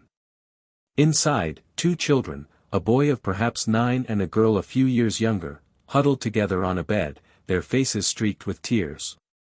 Please, the boy said, trying to push his sister behind him. We didn't do anything wrong. Of course you did, Bellatrix cooed, advancing into the room. You were born to the wrong family. Such a terrible mistake. Lucius stepped forward. Allow me, Bella. She turned, surprised. You, Lucius? I wouldn't have thought you had the stomach for it. The Dark Lord commanded no survivors, he replied coldly. I obey my lord in all things. Bellatrix studied him for a moment, then shrugged. As you wish. Though I'd hoped to make it last a little longer. She pouted theatrically. They squeal so prettily when you use cruciatus first. The Aurors could arrive at any moment, Lucius pointed out. We've accomplished our mission. Let's not linger unnecessarily. Always so practical. Bellatrix sighed dramatically, then turned to Dolohov. Come, Antonin. Let's see if there's anything worth taking before we burn this hovel to the ground. As they left, Lucius closed the door behind them and cast a quick silencing charm. He removed his mask, facing the terrified children directly. Listen carefully, he said urgently. I'm going to cast a spell that will make you appear dead. When the Death Eaters have gone, when the house is empty, run. Run to the village beyond the hill. Find help. The boy stared at him, disbelief and hope warring in his expression. Why would you help us? There's no time for explanations, Lucius snapped. This spell will slow your heartbeat and breathing to near imperceptible levels. It will hurt, and you must remain absolutely still no matter what happens. Do you understand? They nodded, clinging to each other. Good. Lucius raised his wand. Anima Seporis. The children gasped in pain, then slumped on the bed, their skin taking on a deathly pallor. To any observer, they would appear lifeless. Only the most thorough examination would reveal the faint signs of life still present. Lucius cast a second spell, a delayed action counter to the first that would revive them in 2 hours, hopefully long after the Death Eaters had departed. Then he replaced his mask and opened the door. It's done, he announced to Bellatrix, who was examining a jewelry box in the master bedroom. The Dark Lord's will is served. She glanced up at him, something like respect in her mad eyes. I didn't think you had it in you, Lucius. Not anymore. Not after all those years playing the respectable aristocrat. You've never understood me, Bella, he replied coolly. Respectability is merely a means to an end. My loyalty to the Dark Lord has never wavered. We'll see, won't we? She tucked a necklace into her robes. Shall we add the final touch? Together, they descended to the ground floor, where the other Death Eaters had gathered. The house was eerily silent now, the brief violence of the attack replaced by the heavy stillness of death. Mors Mordra, Bellatrix intoned, pointing her wand skyward. The dark mark erupted above the house, casting an eerie green glow over the scene. Incendio Maxima, Dolohov added, sending jets of magical flame to consume the evidence of their attack. As fire engulfed the farmhouse, the Death Eaters disapparated one by one. Lucius was the last to leave, casting one final glance at the upstairs window where he'd left the children. He could only hope his spells would hold, that the fire wouldn't reach them before they revived, that they would find safety when they fled. It was a slim hope, but it was all he could offer. He disapparated, returning to Malfoy Manor where the Dark Lord awaited their report. The drawing room had emptied of all save Voldemort himself, who sat by the fire, stroking Nagini's massive head. It is done, my lord, Bellatrix reported gleefully, dropping to her knees before him. The Bones family is no more. Excellent. Voldemort's red eyes gleamed. And everyone participated, enthusiastically. Oh yes, my lord. Bellatrix's gaze darted to Lucius. Even Lucius dispatched the children himself. Most efficiently. Voldemort studied Lucius, who kept his occlumency shields firmly in place. Did you indeed, Lucius? I confess I'm surprised. You've always seemed squeamish about such matters. I serve my lord in all things, Lucius replied evenly. Your enemies are my enemies, regardless of their age. Voldemort continued to watch him, those red eyes probing. Amelia Bones was not present. No, my lord, Dolohov reported. Called to the ministry on urgent business, according to documents we found. Unfortunate. She is a particular obstacle to our plans within the Department of Magical Law Enforcement. Voldemort tapped his long fingers on the arm of his chair. Still, the message has been sent. Those who opposed me before will find no safety now. He dismissed them shortly after, retiring to his chambers in the East Wing. Lucius returned to his bedroom, where Narcissa waited, her face tense with worry. What happened? She asked immediately. Your robes, there's blood. Lucius glanced down at the slash on his shoulder from Edgar Bones's cutting curse. It's nothing. A scratch.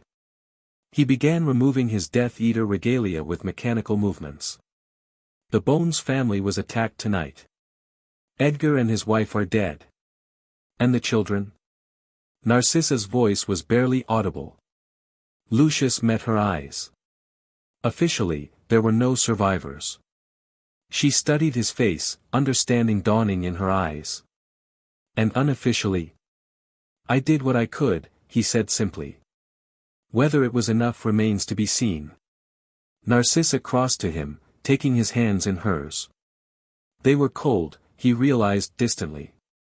And trembling slightly. You need to tell Dumbledore, she said.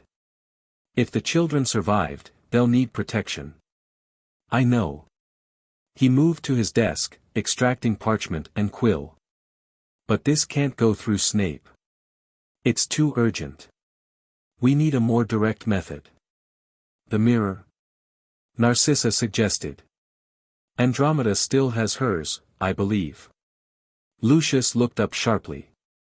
Your sister. The blood traitor who married the Muggle.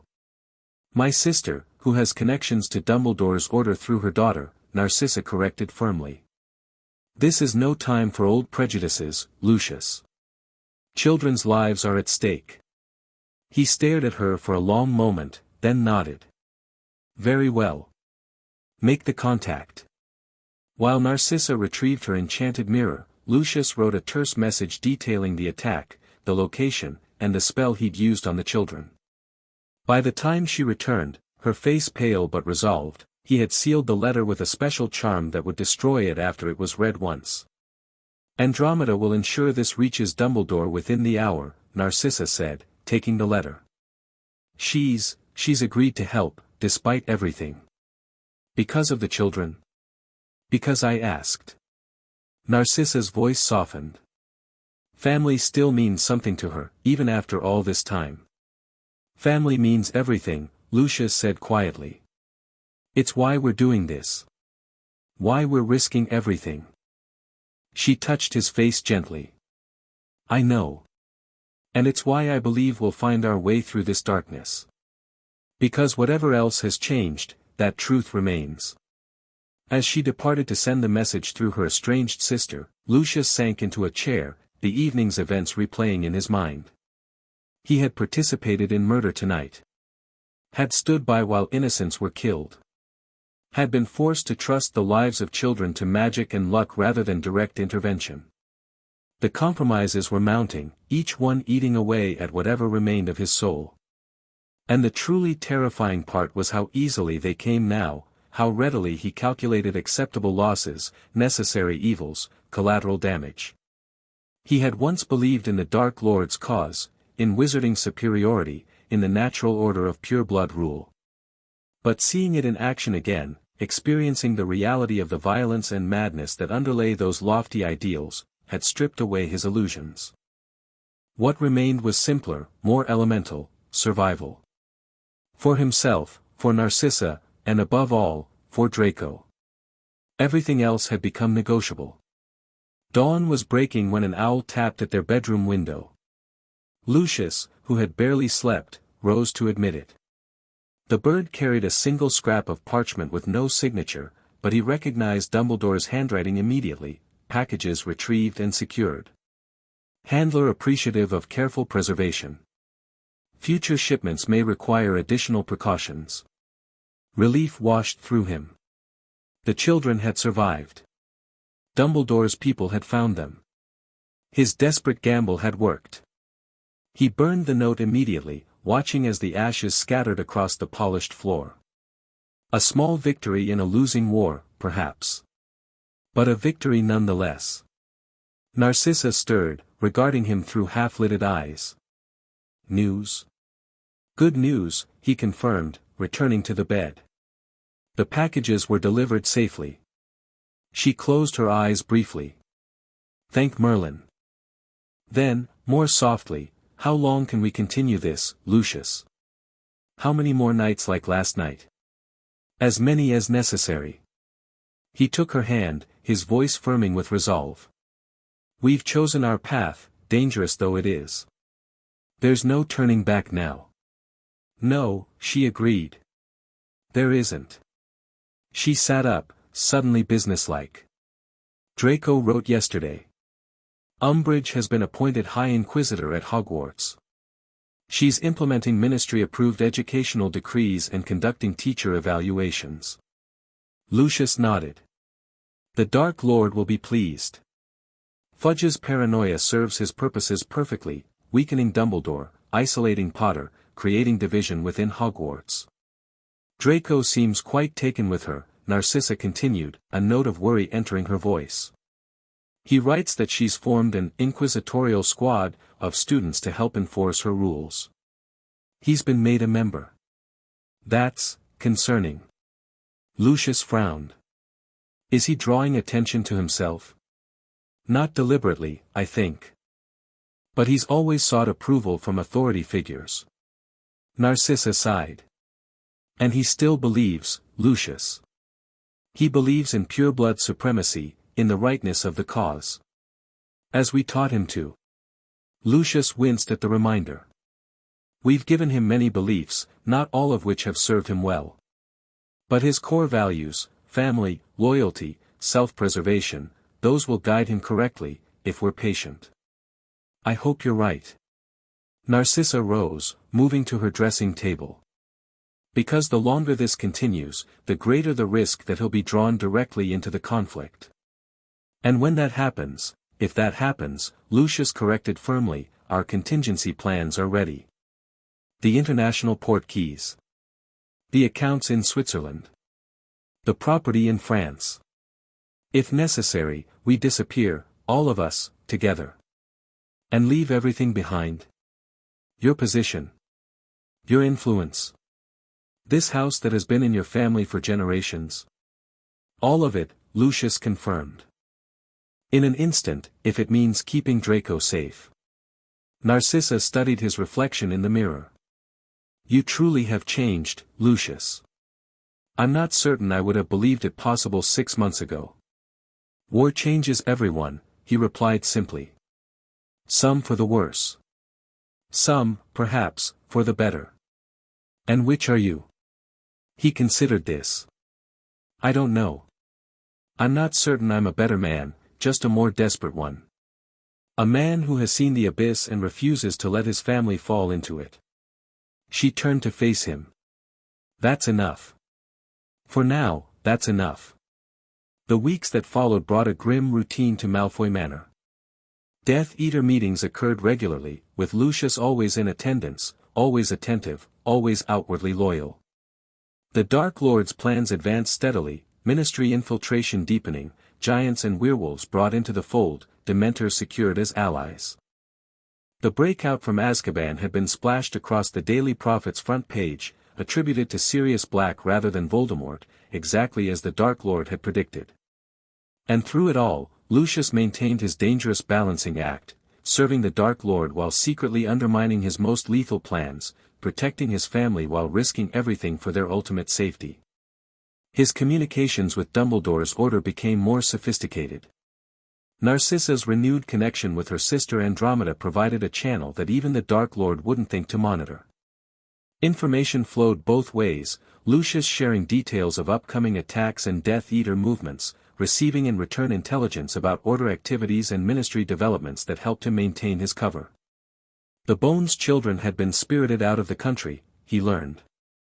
They were safe in America now, beyond the Dark Lord's reach. A small comfort amid growing darkness. December arrived with biting cold and swirling snow. The manor's grounds lay silent under a white blanket, the peacocks huddled in their enchanted shelters.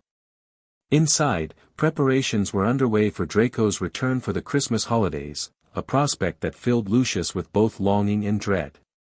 The East Wing will be off-limits to him, he instructed the house elves. Under no circumstances is he to encounter our guest, or enter the areas where meetings are held. Yes, master, the elves chorused, bowing low. And strengthen the silencing charms on his chambers, Narcissa added. I want no sounds from elsewhere in the house to disturb him. When they were alone, she turned to Lucius. Will it be enough? Can we truly keep him isolated from what's happening here? For 2 weeks. Perhaps. Lucius gazed out at the snow-covered gardens. But the Dark Lord has expressed interest in meeting him. I've deflected so far, citing Draco's educational commitments, but I don't know how long that excuse will hold. We could send him to France, Narcissa suggested. To my cousin Josephine's estate. For additional language studies, perhaps. The Dark Lord would see it as evasion. As disloyalty. Lucius shook his head. No, we must present the appearance of willingness while creating practical obstacles. And we must prepare Draco, subtly, for what might be asked of him. You mean the mark? Narcissa's voice was flat. Eventually, yes. The Dark Lord will expect it. Lucius turned to her. But not yet. Not while he's still at Hogwarts. We have time. Do we? She moved to stand beside him at the window. Bella says he's growing impatient. The prophecy remains beyond his reach. Potter continues to elude him. The Ministry's denial, while useful, limits his ability to act openly. Which means he'll accelerate his plan to lure Potter to the Department of Mysteries. Lucius frowned. He's been testing the mental connection for months now. Small intrusions, subtle manipulations. Soon he'll attempt something more dramatic. And when he does, I'll warn the Order, as always. Lucius took her hand. But we must also prepare for the possibility that I'll be required to participate directly. That I'll be sent to the Ministry when Potter arrives. Narcissa's fingers tightened around his. What will you do? What I must to maintain my cover, he replied carefully. But I've made certain arrangements with Dumbledore. Contingencies.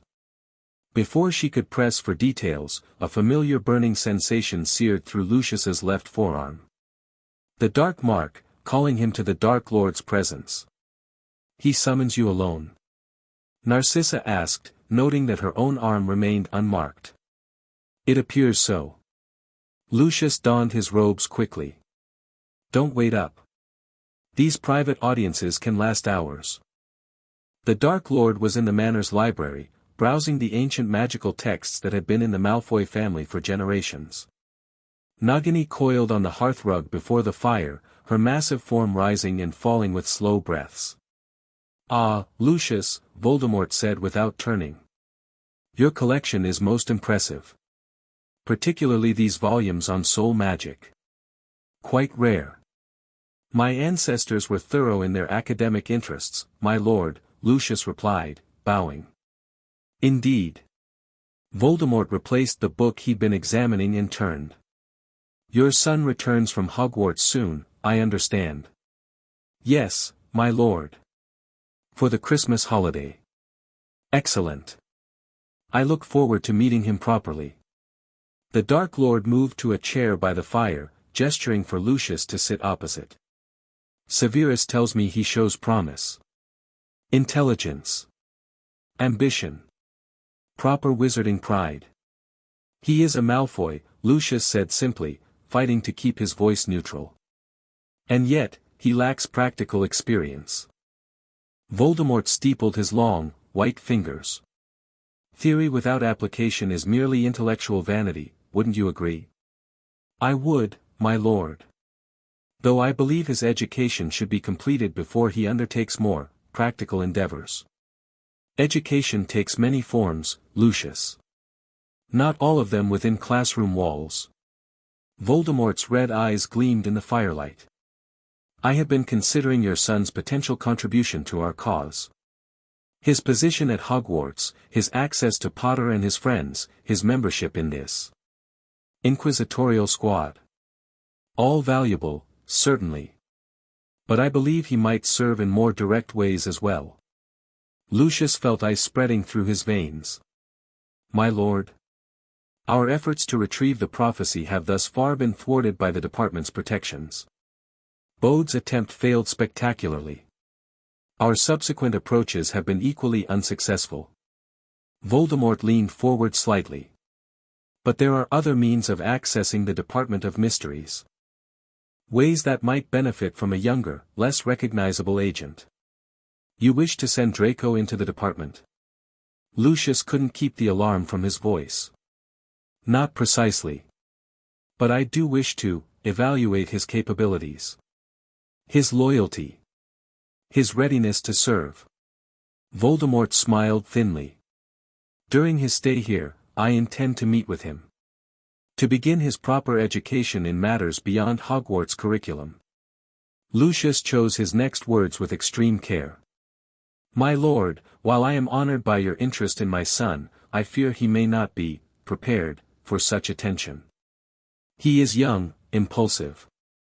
His occlumency skills are rudimentary at best. All the more reason for proper instruction, Voldemort countered smoothly. You worry for him. That's natural.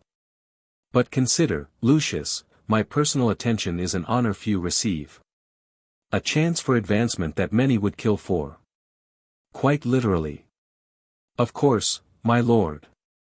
I merely meant, I know what you meant. Voldemort's voice hardened slightly. You seek to protect your son. To shelter him from the realities of our world. But such protection does him no favors, Lucius. It merely leaves him vulnerable and unprepared. The Dark Lord rose, moving to stand by the window. When the final confrontation comes, and it will come, every wizard must choose a side. Your son included. Would you not prefer he enter that choice properly armed with knowledge and power? With the Dark Lord's favor? Put that way, there was only one possible answer. Yes, my lord. Of course. Good. Voldemort turned back to him. Then it's settled. During his holiday, Draco will begin training with Bellatrix. Basic combat spells. The foundations of the dark arts. And when he has progressed sufficiently, I shall test him myself. As you wish, my lord. Lucius bowed his head, mind racing for some way to mitigate this development. May I suggest that Narcissa oversee his training as well? She is Bellatrix's sister, after all, and possesses considerable skill herself. Voldemort considered this a reasonable precaution. Motherly supervision may indeed help focus the boy's attention. Very well. Bellatrix and Narcissa together.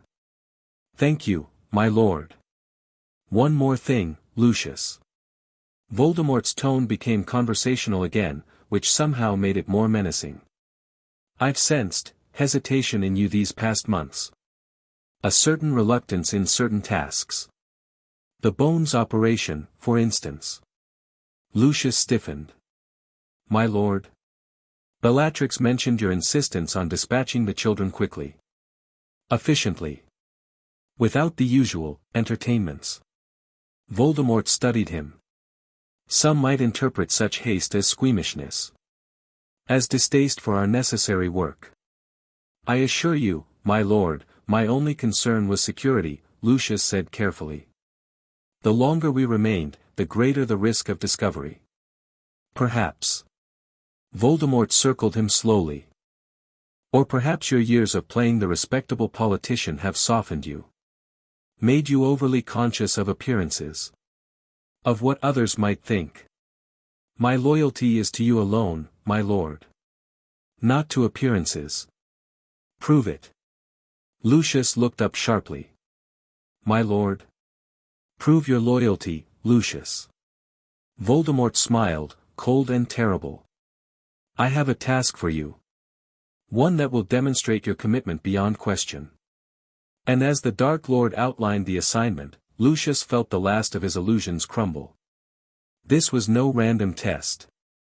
This was a carefully calculated trap, designed either to break him completely to the Dark Lord's will or to expose his duplicity once and for all. Either way, the moment of choice he'd been dreading had arrived. Chapter 3, The Breaking Point. Snow fell in silent curtains beyond the windows of Malfoy Manor, obscuring the distant tree line and transforming the formal gardens into a landscape of gentle white curves. Lucius stood at the window of his study, a glass of fire whiskey untouched in his hand, watching for the carriage that would bring Draco home for the Christmas holidays. Behind him, the fire crackled in the grate, casting dancing shadows across the room. The task Voldemort had assigned him 3 days ago still echoed in his mind, a death knell for whatever remained of his carefully constructed balancing act. There is a family in Devon, the Dark Lord had said, those red eyes fixed unblinkingly on Lucius. The Greengrasses. An old pureblood line, but one that has refused my call. Twice now, I have invited them to join our cause. Twice they have declined, citing neutrality. I know of them, my lord, Lucius had replied carefully. Their daughters attend Hogwarts with Draco. Indeed. Daphne and Astoria. Voldemort's lipless mouth had curved in a cold smile. You will bring Maxwell Greengrass to me. Not his wife, not his children. Just him. I wish to discuss his refusal personally. May I ask when this is to occur, my lord? Christmas Eve. When families gather. Voldemort's eyes had gleamed with malice. And you will bring your son with you. It's time Draco observed how we handle those who refuse to choose the correct side. The memory sent a fresh wave of dread through Lucius. Maxwell Greengrass was no fool, he wouldn't come willingly to a meeting at Malfoy Manor, knowing who now resided there. Which meant abduction. Violence. And Draco would be required to witness it, perhaps even participate. A first step toward the mark that would eventually be pressed into his flesh. Unless Lucius found a way to prevent it. The chiming of the grandfather clock pulled him from his thoughts. 3 o'clock. Draco's carriage should be arriving any moment. He's here, Narcissa said from the doorway. She wore winter robes of deep blue, her platinum hair swept into an elegant twist. Only the tightness around her eyes betrayed her tension. Lucius set down his untouched drink. You've spoken to your sister. This morning. She's eager to begin Draco's training. Narcissa's mouth tightened. I've convinced her to delay until tomorrow, to give him a night to settle in. Good. That gives us time. Lucius moved to join her, lowering his voice. We need to decide how much to tell him. Everything, Narcissa replied without hesitation. No more half-truths, no more vague warnings. He needs to understand the full situation. If he knows too much, if he knows too little, he's vulnerable, she interrupted. The Dark Lord intends to meet with him, Lucius. To evaluate him. Draco's occlumency isn't strong enough to withstand such scrutiny, not if he's unprepared. Lucius hesitated, then nodded. You're right. But the knowledge itself is dangerous. If the Dark Lord extracts it from his mind. Then we implement our contingency immediately, Narcissa said firmly. No delays, no second chances. They made their way to the entrance hall just as the massive oak doors swung open. Draco stood framed in the doorway, snowflakes dusting his platinum hair and the shoulders of his black traveling cloak. Behind him, a house elf struggled with his trunk. Mother, father, he greeted them, stepping inside. He had grown taller since September, Lucius noted. His face was losing its childish roundness, cheekbones becoming more pronounced, more like Narcissa's. Draco. Narcissa embraced him, holding on perhaps a moment longer than usual. How was your journey? Cold. He unwound his Slytherin scarf. The carriage-warming charms kept failing. I think the Thestrals were deliberately taking us through the worst drifts. Lucius placed a hand on his son's shoulder, suddenly acutely aware of how young 15 really was. Too young for the weight about to be placed on those narrow shoulders. Welcome home, son. Draco gave him a searching look. Is he here? In the house? The blunt question caught Lucius off guard. He glanced at Narcissa, who nodded almost imperceptibly. Yes, Lucius confirmed quietly. In the East Wing. Draco swallowed, his attempt at sophisticated nonchalance faltering. And he wants to meet me. It wasn't a question. Lucius raised an eyebrow. How did you know that? Theo not told me. His father wrote to him. Draco glanced between his parents. Said I should feel honored. That it was a special opportunity. It's complicated, Narcissa said, taking Draco's arm. Come. We need to talk privately. They led him not to the family parlor as usual, but to Lucius's study, the most secure room in the manor, with layers of privacy and anti-eavesdropping spells built into its very walls. Lucius sealed the door behind them with additional charms, while Narcissa guided Draco to a chair near the fire. What's going on? Draco asked, his usual arrogance giving way to naked concern. You're both acting strange. More than usual, I mean. Lucius took a deep breath. Draco, what we're about to tell you could place all of us in grave danger if repeated. You must give us your word that nothing we discuss leaves this room. Draco straightened, something like fear flashing in his eyes. I promise. Your father has been placed in an impossible position, Narcissa began, sitting across from him. One that now threatens to engulf you as well. Over the next hour, they explained everything, Lucius's gradual disillusionment with the Dark Lord's methods and goals, his secret arrangement with Dumbledore, the Unbreakable Vow, the contingency plans for escape if necessary. Throughout, Draco listened with increasing disbelief, his pale face growing paler still. You're spying on the Dark Lord, he finally managed, his voice cracking slightly. For Dumbledore. But all these years, you've said, I was wrong, Lucius said simply. Or perhaps I was right once, long ago, when the Dark Lord represented wizarding pride and tradition rather than madness and destruction. But what he's become now. He shook his head. The reality differs greatly from the ideal I once believed in. But if he finds out, he'll kill us all, Narcissa finished quietly. Which is why we've prepared for that possibility. International port keys. Accounts abroad. Safe houses under different names. Draco stared at the carpet, processing this revelation. When he looked up, confusion had hardened into something sharper. Is that why you've been telling me to keep my head down at school? To stop antagonizing Potter? Partly, Lucius acknowledged. Though your rivalry with Potter was always counterproductive, given his connections. And now the Dark Lord wants to meet me, Draco continued. To evaluate me. For what? Lucius and Narcissa exchanged a glance. He intends for you to begin training in the dark arts, Lucius explained. With your Aunt Bellatrix. It's the first step toward eventually taking the mark. The dark mark. Draco's hand went instinctively to his left forearm. But I'm still in school. Age is no barrier to service in his eyes, Narcissa said bitterly. My cousin Regulus was marked at 16. But that's not all, Lucius continued, leaning forward. He's assigned me a task, to bring Maxwell Greengrass to the manor on Christmas Eve. For refusing to join his cause. He paused. You're to accompany me. Daphne's father? Draco looked stricken. What will happen to him? Nothing pleasant. Lucius's voice was grim. It's a test, Draco. For both of us.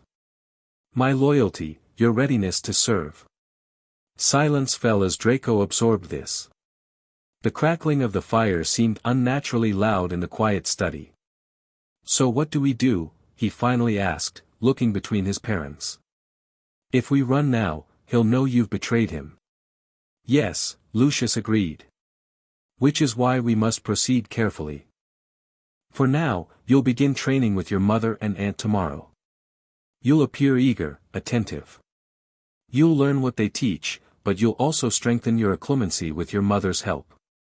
And if that's not enough? If he looks into my mind and sees that I know about your arrangement with Dumbledore? Then we activate the emergency port key and disappear, Narcissa said firmly. Immediately. Leaving everything behind. Draco looked around the study, at the manor that had been his family's home for generations. Just like that. Everything, Lucius confirmed. Without hesitation. Draco was quiet for a moment, then asked in a smaller voice, "Are you scared, father?" The question, so direct, so unlike their usual carefully mannered interactions, caught Lucius off guard. He found himself answering with unexpected honesty. "Yes," he admitted. "I'm terrified. For you. For your mother. For what will happen if I fail to protect you both." Draco nodded slowly. "Me too." He squared his shoulders. "But I won't let you down. I can do this, fool Aunt Bella, learn what I need to. I'm a Malfoy, after all." "Yes, you are," Narcissa said, with fierce pride. "Never forget that.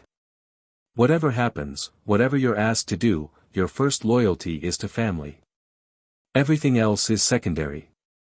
They spent the remainder of the afternoon reviewing occlumency techniques, how to organize thoughts, how to create misleading surface memories, how to redirect a probing mind away from dangerous knowledge.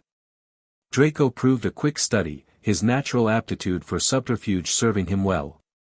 "Remember," Lucius instructed, "don't try to hide everything. That's too suspicious.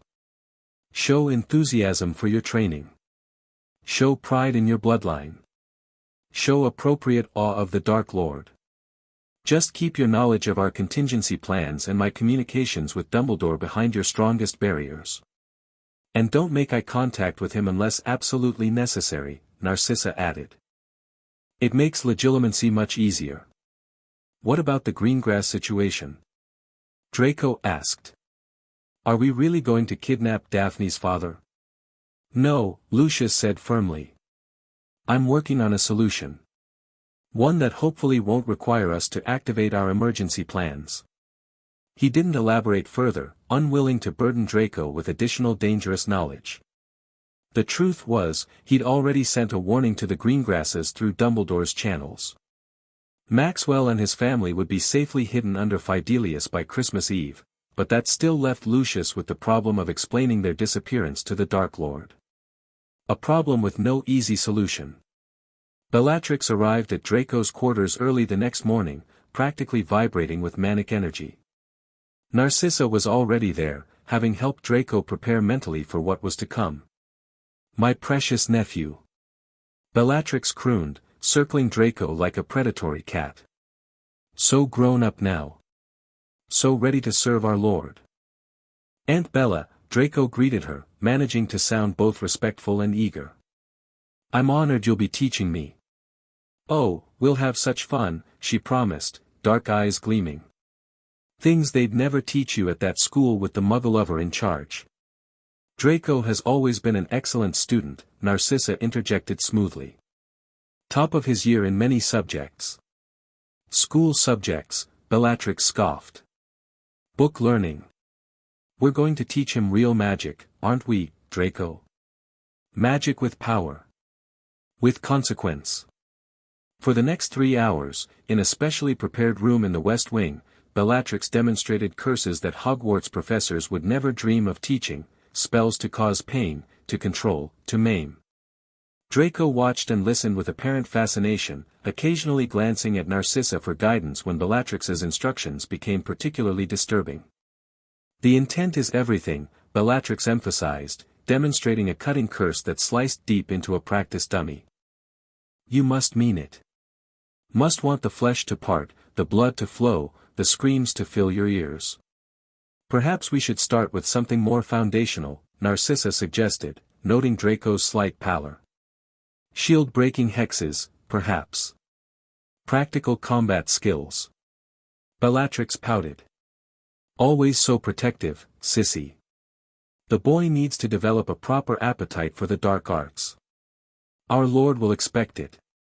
But she acquiesced, moving to more tactical spells. By lunchtime, Draco had demonstrated remarkable aptitude for several complex hexes, earning genuine praise from his aunt. As they took a break, Bellatrix pulled Narcissa aside. "The Dark Lord is pleased with the boy's potential," she murmured. "He's watching, you know. Through me. Through his connection to the magic of this house." Narcissa's face remained impassive. "Draco will make us proud." "Oh, I'm sure," Bellatrix smiled, all teeth. "But Lucius, the Dark Lord has concerns. Doubts." She leaned closer. "He's not convinced your husband's heart is truly in our cause anymore. This business with Greengrass will be his proving ground."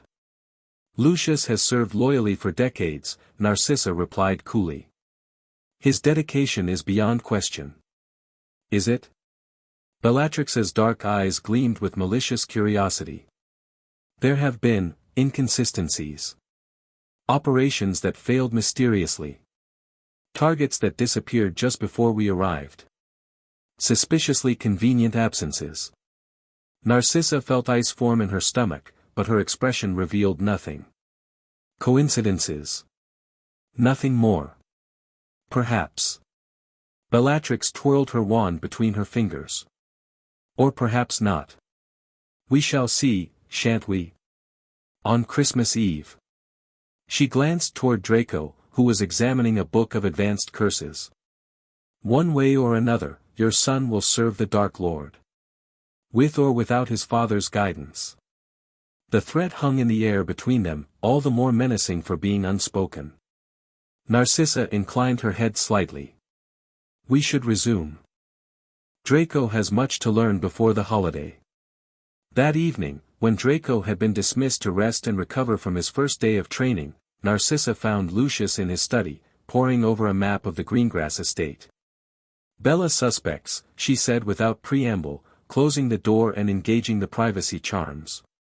"She as much as told me the Greengrass assignment is a trap." Lucius looked up, his face grim. "I know. The Dark Lord made that fairly clear when he gave me the task." He gestured to the map. "The Greengrasses have been warned. They'll be gone by tomorrow, safely under Fidelius." "That doesn't solve our problem," Narcissa pointed out. "When you fail to deliver Maxwell Greengrass, I'm working on a solution," Lucius interrupted. "One that, if successful, will remove the immediate threat while giving us time to enact our contingency plans properly." "What sort of solution?" "A dangerous one." He sighed, rubbing his temples. "I've contacted Dumbledore. Arranged a meeting." Narcissa's eyes widened. "Here. Now. That's insanely risky." "Not here. And not Dumbledore himself, too recognizable, too easily tracked." Lucius rose, moving to stand before the fire. "One of his order. Someone who can help stage a convincing intervention when we move against Greengrass. Making it appear that our failure was due to order interference rather than deliberate sabotage," Narcissa realized. "Clever. But still incredibly dangerous." "Everything is dangerous now," Lucius said quietly. "The Dark Lord's suspicions are growing. The tasks he assigns are becoming more sinister. And now he's targeting Draco directly." He turned to face her. "We're running out of time and options." Narcissa moved to him, taking his hands in hers. "Then perhaps we should leave now. Tonight. Before the trap closes completely. If we flee without clear provocation, he'll hunt us relentlessly. We'll never know peace." Lucius squeezed her hands. "But if we appear to be forced to flee due to order intervention, if it seems we've been compromised through no fault of our own, we might by the time we need to disappear properly." She studied his face. "You're not telling me everything. What else does this plan involve?" Lucius hesitated. A certain level of deniability for you and Draco. If things go wrong, if I'm exposed, you must be able to claim ignorance. To disavow my actions. Absolutely not, Narcissa said sharply.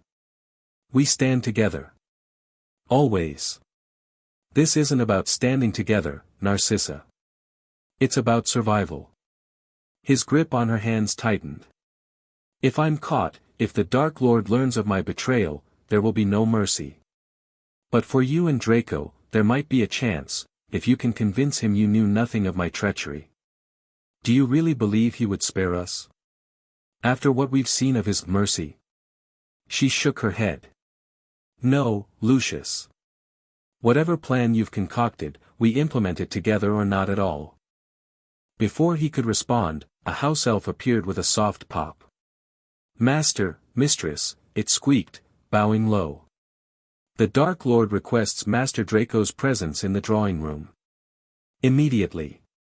They froze, exchanging a look of barely concealed panic. This wasn't supposed to happen yet, Draco wasn't ready, his occlumency skills still developing.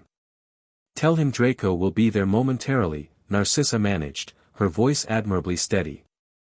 When the elf vanished, Lucius gripped his wife's shoulders. Get to Draco first.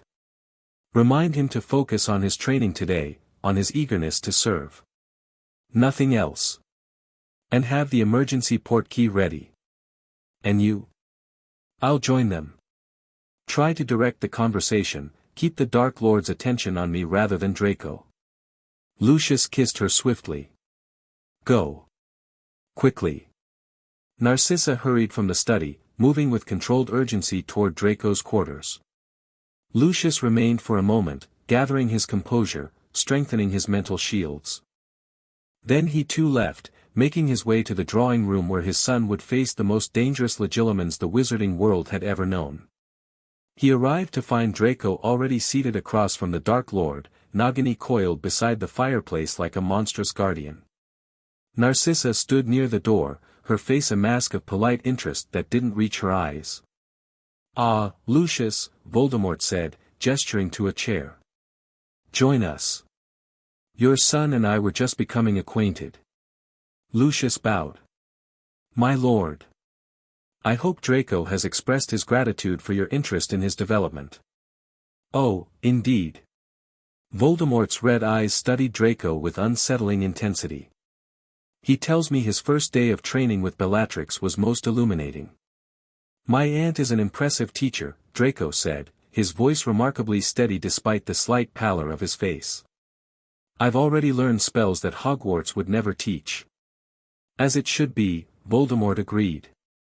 Dumbledore's curriculum is designed to create mediocrity. Conformity. He fears true magical power. He leaned forward slightly. Tell me, Draco, what do you think of Potter? You know him as a classmate, after all. Lucius tensed imperceptibly. This was dangerous territory. Draco hesitated only briefly. He's overrated, he said finally. Lucky rather than skilled. But people follow him because he's famous. Because he's Dumbledore's favorite. Indeed. Voldemort's lipless mouth curved in something like satisfaction. And yet, he continues to interfere with my plans. To evade me. Why do you think that is? Draco faltered, then recovered. I think he has protection I don't understand. Magic that shields him, somehow. Perceptive, Voldemort murmured. More perceptive than many of my adult followers. His gaze flicked briefly to Lucius. You see potential in your son, Lucius. I begin to see it as well. Thank you, my lord. However, Voldemort continued, returning his attention to Draco, potential must be tested to be proven. Your father has an important task on Christmas Eve. You will accompany him. Yes, my lord, Draco replied. Father mentioned I would be joining him. Did he explain the purpose? The significance? Only that we're to bring Mr. Greengrass to you. For refusing your generous invitation. Voldemort nodded slowly. Correct.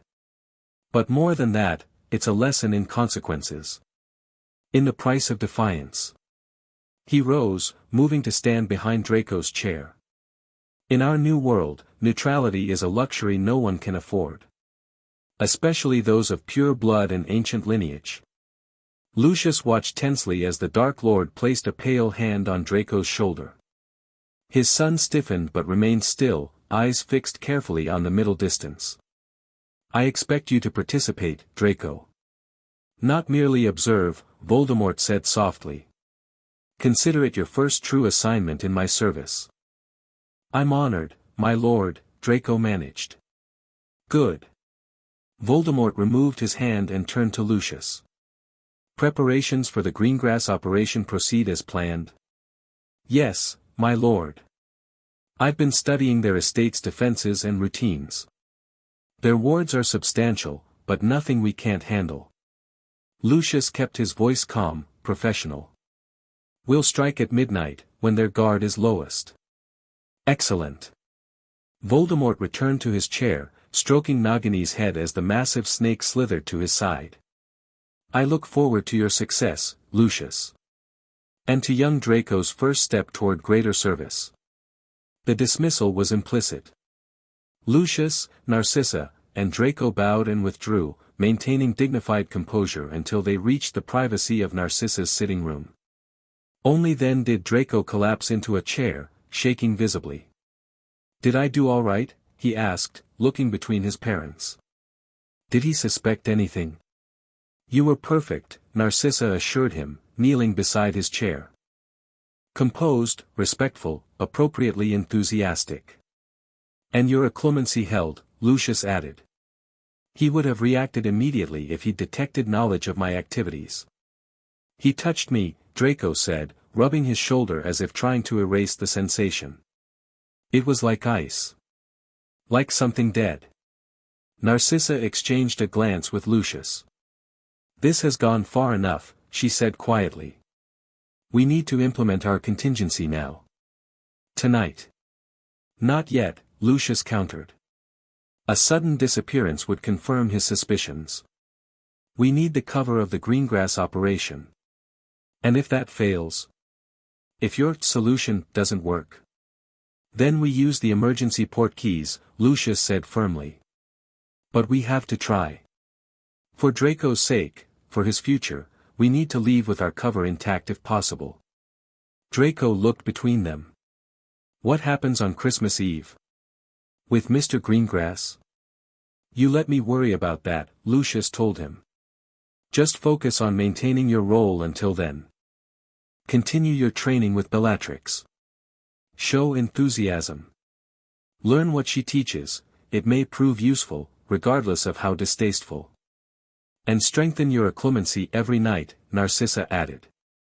I'll help you.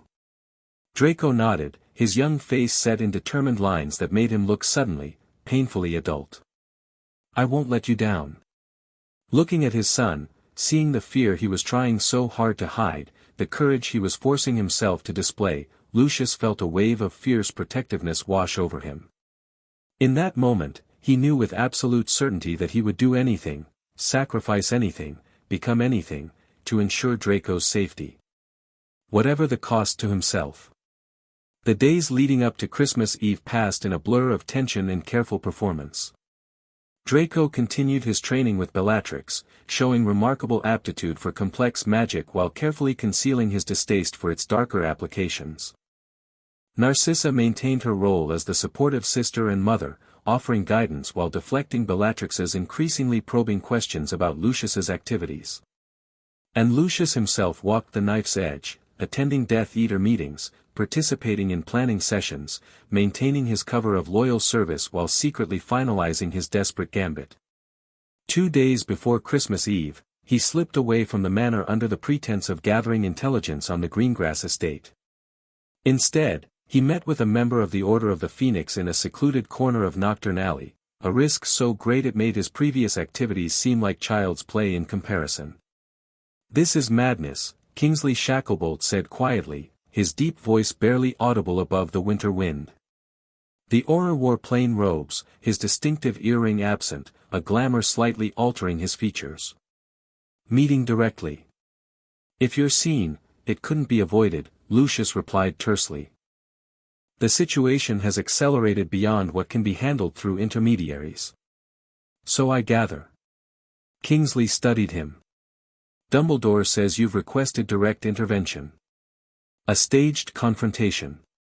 Yes. Christmas Eve. The Dark Lord has ordered me to bring Maxwell Greengrass to him, with my son in attendance. Lucius's grip tightened on his cane. The Greengrasses have been warned, but my failure to deliver him will be seen as evidence of treachery unless it appears to be beyond my control. You want us to attack you, Kingsley stated flatly. To make it appear that the order prevented your kidnapping attempt. Precisely. A confrontation believable enough to explain my failure, but controlled enough that no one is seriously injured. Lucius leaned forward slightly. It needs to be public, witnessed, reported in the Daily Prophet. The Dark Lord must have no reason to doubt that I tried to complete my mission but was thwarted. Kingsley's expression remained skeptical. And then what? You return to his service, continue your double game. No. Lucius shook his head. This buys us time to implement our escape properly. To disappear without a direct connection to my activities as an informant. Leaving a hole in our intelligence network. Better a hole than a dead spy, Lucius countered. The Dark Lord's suspicions are growing. It's only a matter of time before he discovers my arrangement with Dumbledore. When that happens, my family dies, and your intelligence ends anyway. Kingsley considered this. What exactly are you proposing? Diagon Alley. Christmas Eve, late afternoon. I'll be there with Draco, ostensibly shopping but actually surveilling Greengrass, who frequents Flourish and Blots on that day each year. Lucius outlined his plan quickly. Your team intercepts us, curses fly, a very public confrontation occurs. I escape with Draco, but am obviously prevented from completing my mission. And afterward? We activate our contingency plans. The Dark Lord will be furious at my failure but will have no direct evidence of betrayal. By the time he becomes suspicious enough to investigate thoroughly, we'll be gone. Kingsley was quiet for a moment. This places my people at risk. Aurors may respond to a disturbance in Diagon Alley. Your people face risk daily, Lucius pointed out. And this potentially removes my son from the Dark Lord's reach. Surely that's worth something to your cause. It's not my decision to make, Kingsley replied. But I'll take your proposal to Dumbledore. Tell him. Lucius hesitated. Tell him I have fulfilled the terms of our arrangement to the best of my ability. That whatever happens next, the information I've provided has been accurate and timely. I'll tell him. Kingsley studied him. For what it's worth, Malfoy, I didn't believe you'd last this long. Playing both sides against the middle is usually a quick path to a grave. I'm not playing sides, Lucius said quietly. I'm protecting my family. Everything else is secondary. With a nod of understanding, Kingsley disappeared into the shadows of Nocturne Alley. Lucius remained for a moment, the weight of what he'd set in motion settling on his shoulders like a physical burden. There would be no going back now. One way or another, Christmas Eve would mark the end of his precarious balancing act. Christmas Eve dawned clear and cold, the grounds of Malfoy Manor transformed into a winter wonderland that belied the darkness within its walls. Lucius rose early, dressing with particular care in robes that concealed both his wand and a shrunken overnight bag containing essential documents and irreplaceable family heirlooms.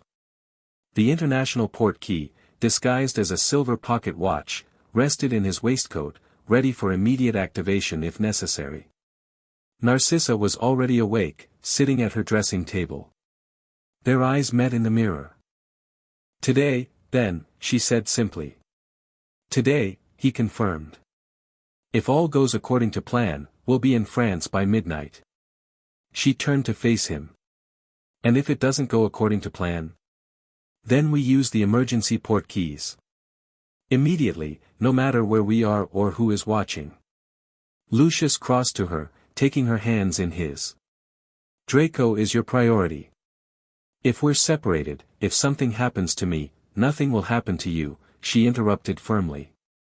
We go together or not at all. Narcissa. His voice gentled. We must be practical. The Dark Lord suspects me, not you.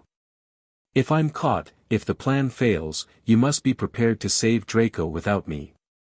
She held his gaze for a long moment, then nodded once, sharply. I'll do what I must. As will you. Draco joined them for a tense breakfast in the family dining room. He looked pale but composed, picking at his food with little appetite. Remember, Lucius instructed quietly, today we're simply doing preliminary surveillance. Shopping for last-minute gifts while observing Greengrass's movements. Nothing suspicious, nothing threatening. And when the Order attacks? Draco asked, keeping his voice low. You stay behind me. Let me handle the confrontation. Lucius glanced around, though they were alone. If anything goes wrong, if we're separated, use your emergency port key. Don't wait, don't hesitate, don't try to find us first. Your mother and I will meet you at the safe house in Marseilles. Draco nodded, his Adam's apple bobbing as he swallowed nervously. What about afterward? If it works? If we escape? Then we disappear, Narcissa said simply. Begin a new life under new identities, at least until the war is over. Leaving everything behind. Draco looked around the dining room, at the portraits of Malfoy ancestors that lined the walls. Our name. Our position. Everything. Not everything, Lucius corrected. We'll have each other. We'll have our magic. We'll have resources I've spent years placing beyond the Dark Lord's reach. He reached across the table to touch his son's hand briefly. The rest can be rebuilt, in time. Their conversation was interrupted by the arrival of Bellatrix, who swept into the room with her usual manic energy. Good morning, my favorite family, she sang, helping herself to coffee. Big day today, isn't it? Little Drakey's first real mission. She ruffled Draco's hair, ignoring his grimace. Are you excited, nephew? Ready to serve our lord? Of course, Aunt Bella, Draco replied, his voice admirably steady. Father's been preparing me. Has he now? Bellatrix's dark eyes glittered as she looked at Lucius. And what exactly has your father told you about today's little excursion? That we're conducting preliminary surveillance, Draco answered carefully. Learning Greengrass's movements and habits before approaching him. Very prudent. Bellatrix sipped her coffee, watching them both over the rim of her cup. Though our Lord is eager for results. Delay can be misinterpreted. Thoroughness prevents failure, Lucius countered smoothly. Surely the Dark Lord prefers success to haste.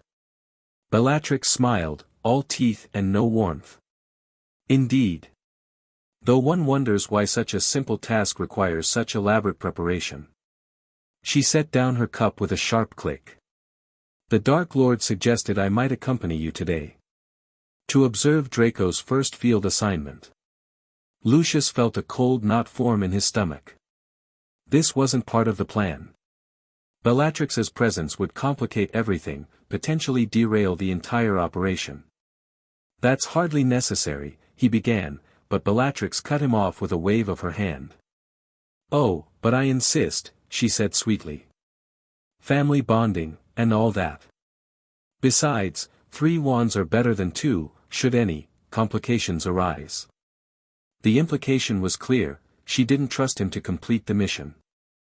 Whether acting on her own suspicions or the Dark Lord's direct orders, Bellatrix intended to ensure Lucius had no opportunity to deviate from his assignment. Narcissa intervened smoothly. Bella, dear, you can hardly walk down Diagon Alley. Your face is on wanted posters in every shop window. Polyjuice, Bellatrix replied, patting a small vial in her pocket. I'll be just another Christmas shopper. No one will notice. The timing is problematic, Lucius tried again.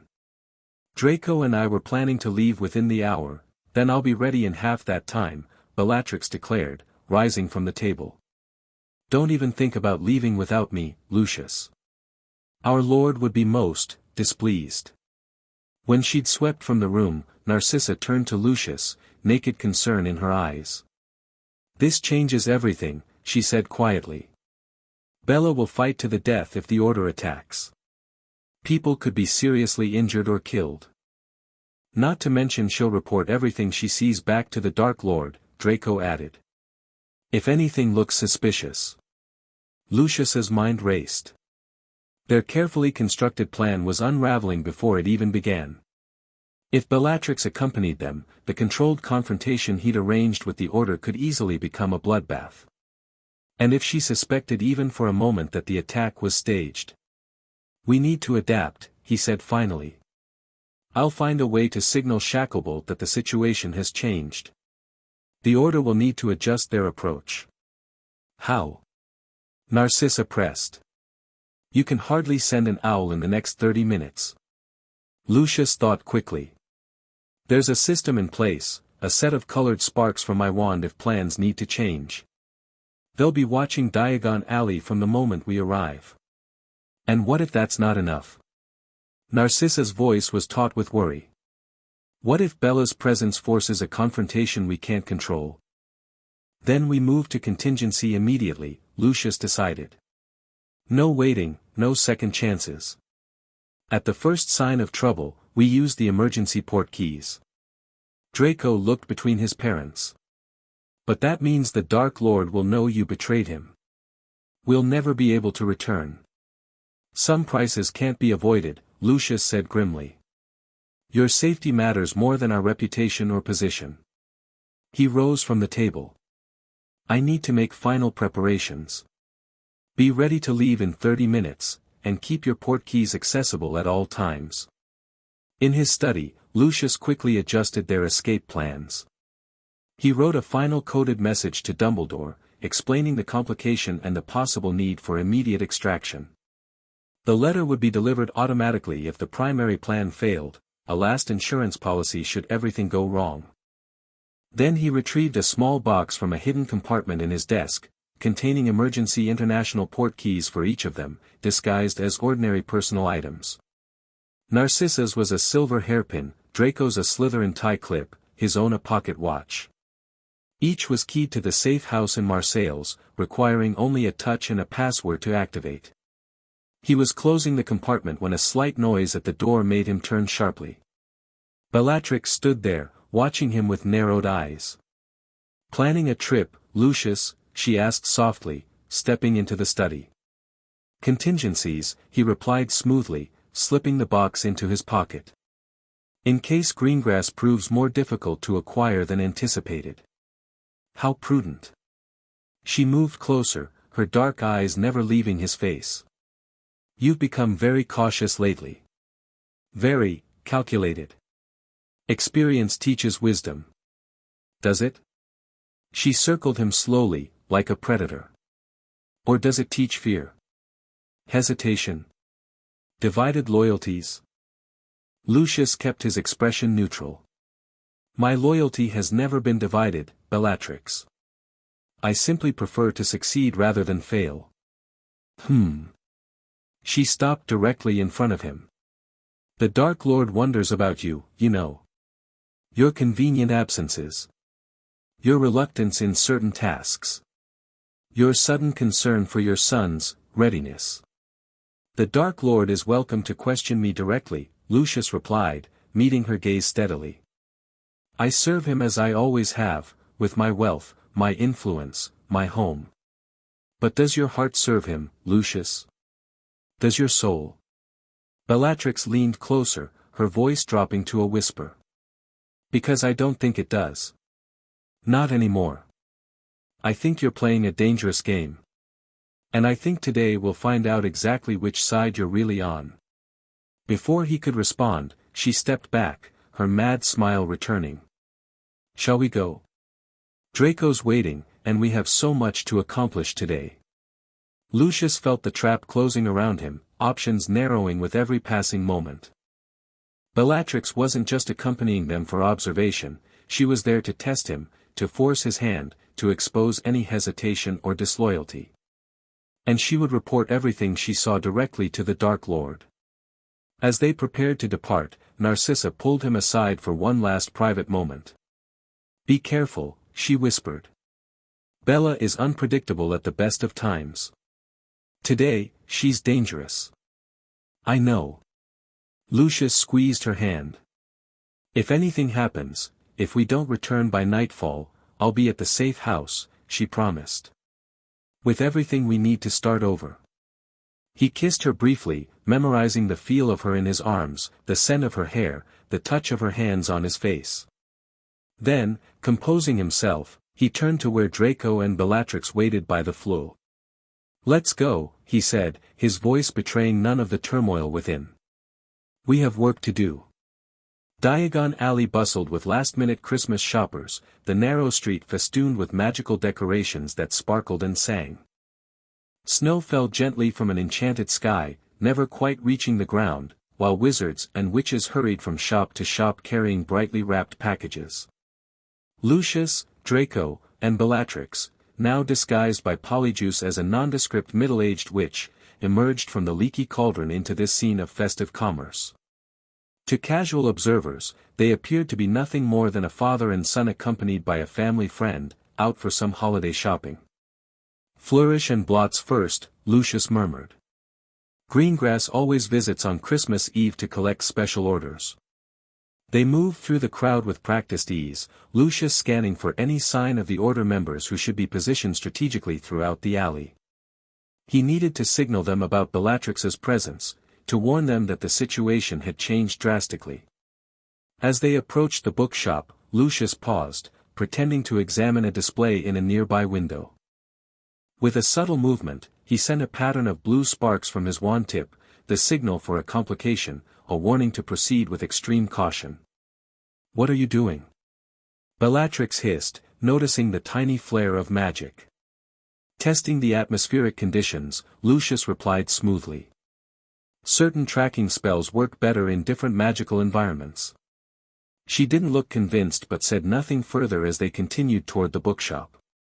Inside, the store was crowded with customers, making it difficult to move between the towering shelves.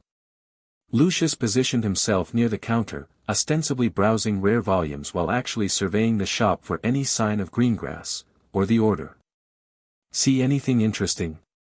Bellatrix murmured, suddenly at his elbow. "Not yet," Lucius replied. "Patience, Bella. Greengrass is a creature of habit. He'll be here." Draco had moved to the Quidditch section, maintaining the appearance of a student browsing for pleasure while keeping a careful eye on the door. His performance was admirable, no one watching would suspect the tension coiled within him, the emergency port key burning in his pocket. An hour passed with no sign of their target. Lucius felt Bellatrix growing increasingly restless beside him, her disguised form fidgeting with barely contained agitation. "Perhaps your intelligence was faulty," she suggested, an edge to her voice. "Perhaps Greengrass changed his routine. Or was warned." "Impossible," Lucius said firmly, though internally he knew exactly why Greengrass hadn't appeared, he was already safely hidden under Fidelius. "He's simply running late. Christmas crowds, last-minute errands." "Or perhaps," Bellatrix whispered, leaning closer, "someone tipped him off. Someone with divided loyalties." Before Lucius could respond, a commotion erupted outside the shop. Raised voices, then the distinctive crack of spellfire. Customers rushed to the windows, exclaiming in alarm as flashes of light illuminated the street beyond. "Horrors," someone shouted. "They're dueling in the street." Bellatrix's eyes gleamed with sudden excitement. "How interesting," she murmured. "Horrors, on today of all days. When we just happened to be hunting one of the Dark Lord's enemies." Lucius felt the situation slipping from his control. This wasn't the planned confrontation, the timing was wrong, the location incorrect. Something had changed. "Draco," he called, motioning his son to his side. Stay close. They moved toward the entrance, Lucius positioning himself protectively in front of Draco. Outside, the scene was chaos, shoppers running for cover, spells flying between robed figures. But these weren't Aurors, Lucius realized with a sinking sensation. These were Death Eaters, Dolohov, Rookwood, others, engaged in battle with what appeared to be members of the Order of the Phoenix. Reinforcements? He asked Bellatrix sharply. Did you call for backup without informing me? Her smile was all teeth. The Dark Lord thought you might appreciate some assistance. In case you encountered any difficulties. Understanding crashed over him. This wasn't a coincidence. It was a trap within a trap. Bellatrix had never intended to merely observe. She had orchestrated this entire confrontation, bringing additional Death Eaters to test Lucius's reaction when faced with members of the Order. If he fought alongside his fellow Death Eaters, he would be expected to kill or capture Order members, some of whom he had been secretly passing information to for months. If he hesitated, if he showed reluctance, it would confirm Bellatrix's suspicions of his disloyalty. And Draco was caught in the middle of it all. Father, Draco said quietly, his face pale but resolute. What do we do? Before Lucius could answer, Bellatrix grabbed his arm. We fight, of course, she hissed, her polyjuice disguise beginning to fade as her excitement overwhelmed her control. For the Dark Lord. For the cause. Her eyes narrowed. Unless you have some reason to hesitate. It was the moment of choice Lucius had dreaded, the breaking point where all paths narrowed to a single, irreversible decision. Looking at his son's face, seeing the fear and trust there, he knew there was only one possible answer. Draco, he said quietly. Activate your portkey. Now. But father, now, Draco. He pushed his son toward the back of the shop as Bellatrix's face contorted with fury and triumph. Traitor, she shrieked, her disguise melting away completely as she raised her wand. I knew it. I knew you betrayed our lord. Lucius cast a shield charm just as her curse flew toward him, deflecting it into a nearby bookshelf that exploded in a shower of burning pages. Around them, customers screamed and scattered, diving for cover as the battle outside spilled into the shop. Draco, go! Lucius shouted, dueling Bellatrix while trying to keep his body between her and his son. The portkey. But Draco hadn't fled. Instead, he raised his wand, sending a surprisingly powerful stunning spell at his aunt's back. Bellatrix sensed it coming and spun, deflecting it with a snarl.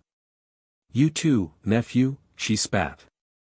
The whole family of traitors. The Dark Lord will make you watch as he flays your father alive. The battle had become a chaotic melee, with Order members and Death Eaters pouring into the bookshop. Spells crisscrossed the space, shattering windows and igniting displays. Through the confusion, Lucius caught sight of Kingsley Shacklebolt, fighting his way toward them with grim determination. Draco, Lucius called again, desperation edging his voice as he deflected another of Bellatrix's curses. The portkey. Use it. Not without you. Draco shouted back, casting shield charms with surprising skill. A cutting curse caught Lucius across the shoulder, slicing through robes and flesh. He staggered, blood soaking his sleeve. Bellatrix advanced, her face alight with battle frenzy. The Dark Lord was right about you all along, she taunted. Weak. Disloyal. Unworthy of his mark. She raised her wand for a killing blow. Avada, Protego. Draco's shield exploded between them, powerful enough to knock Bellatrix back several steps. He rushed to his father's side, supporting him. Father, please. The portkey. Together.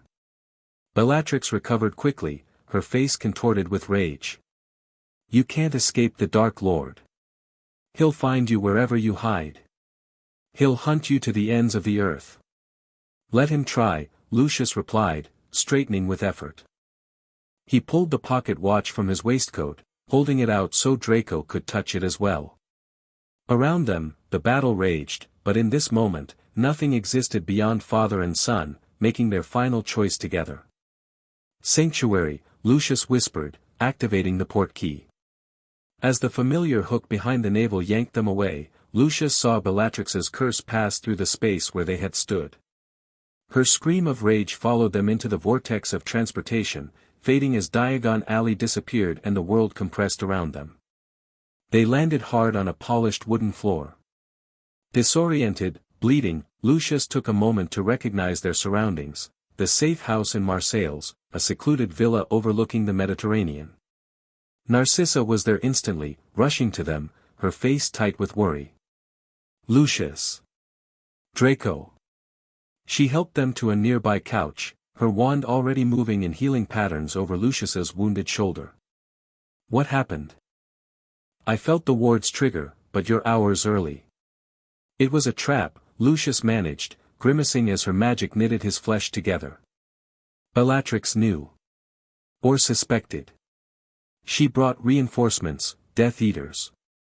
They attacked the Order members directly. She called Father a traitor, Draco added, his voice shaky. She tried to kill him. Narcissa's hands stilled momentarily. Then the Dark Lord knows. Yes. Lucius met her eyes steadily. There's no going back now. No maintaining our cover. We've made our choice. We always knew this day might come, she said quietly, resuming her healing. The contingencies are in place. New identities, new resources. A new life, Draco murmured, looking around the unfamiliar villa. Just like that. Just like that, Lucius confirmed. He reached out, taking his son's hand. I'm sorry, Draco. I never wanted this for you, to be hunted, to leave everything behind. Don't be sorry. Draco's voice firmed with sudden resolve. We're alive. We're together. And we're free of him. He squeezed his father's hand. That's worth more than the manor, more than our name, more than anything we left behind. Narcissa finished healing the worst of Lucius's wound and sat beside them, forming a tight circle of family amid the uncertainty of their new reality. What happens now? She asked. We disappear, Lucius replied simply. Become the Montagues instead of the Malfoys. Live quietly until the war ends, one way or another. And then? And then we decide who we want to be, he said, looking between his wife and son. What kind of legacy we want to build. What kind of future we want to create. Outside, the Mediterranean sun was setting, casting long golden rays across the unfamiliar landscape of their exile.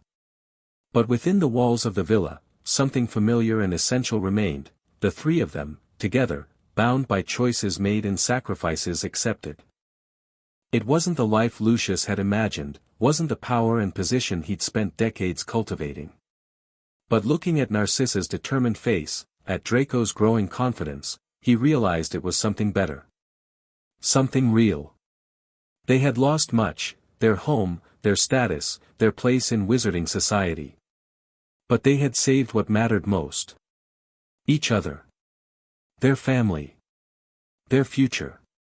And in the end, that was the only victory that counted. The end. Thank you for watching this video. Please be sure to subscribe to our channel and like this video.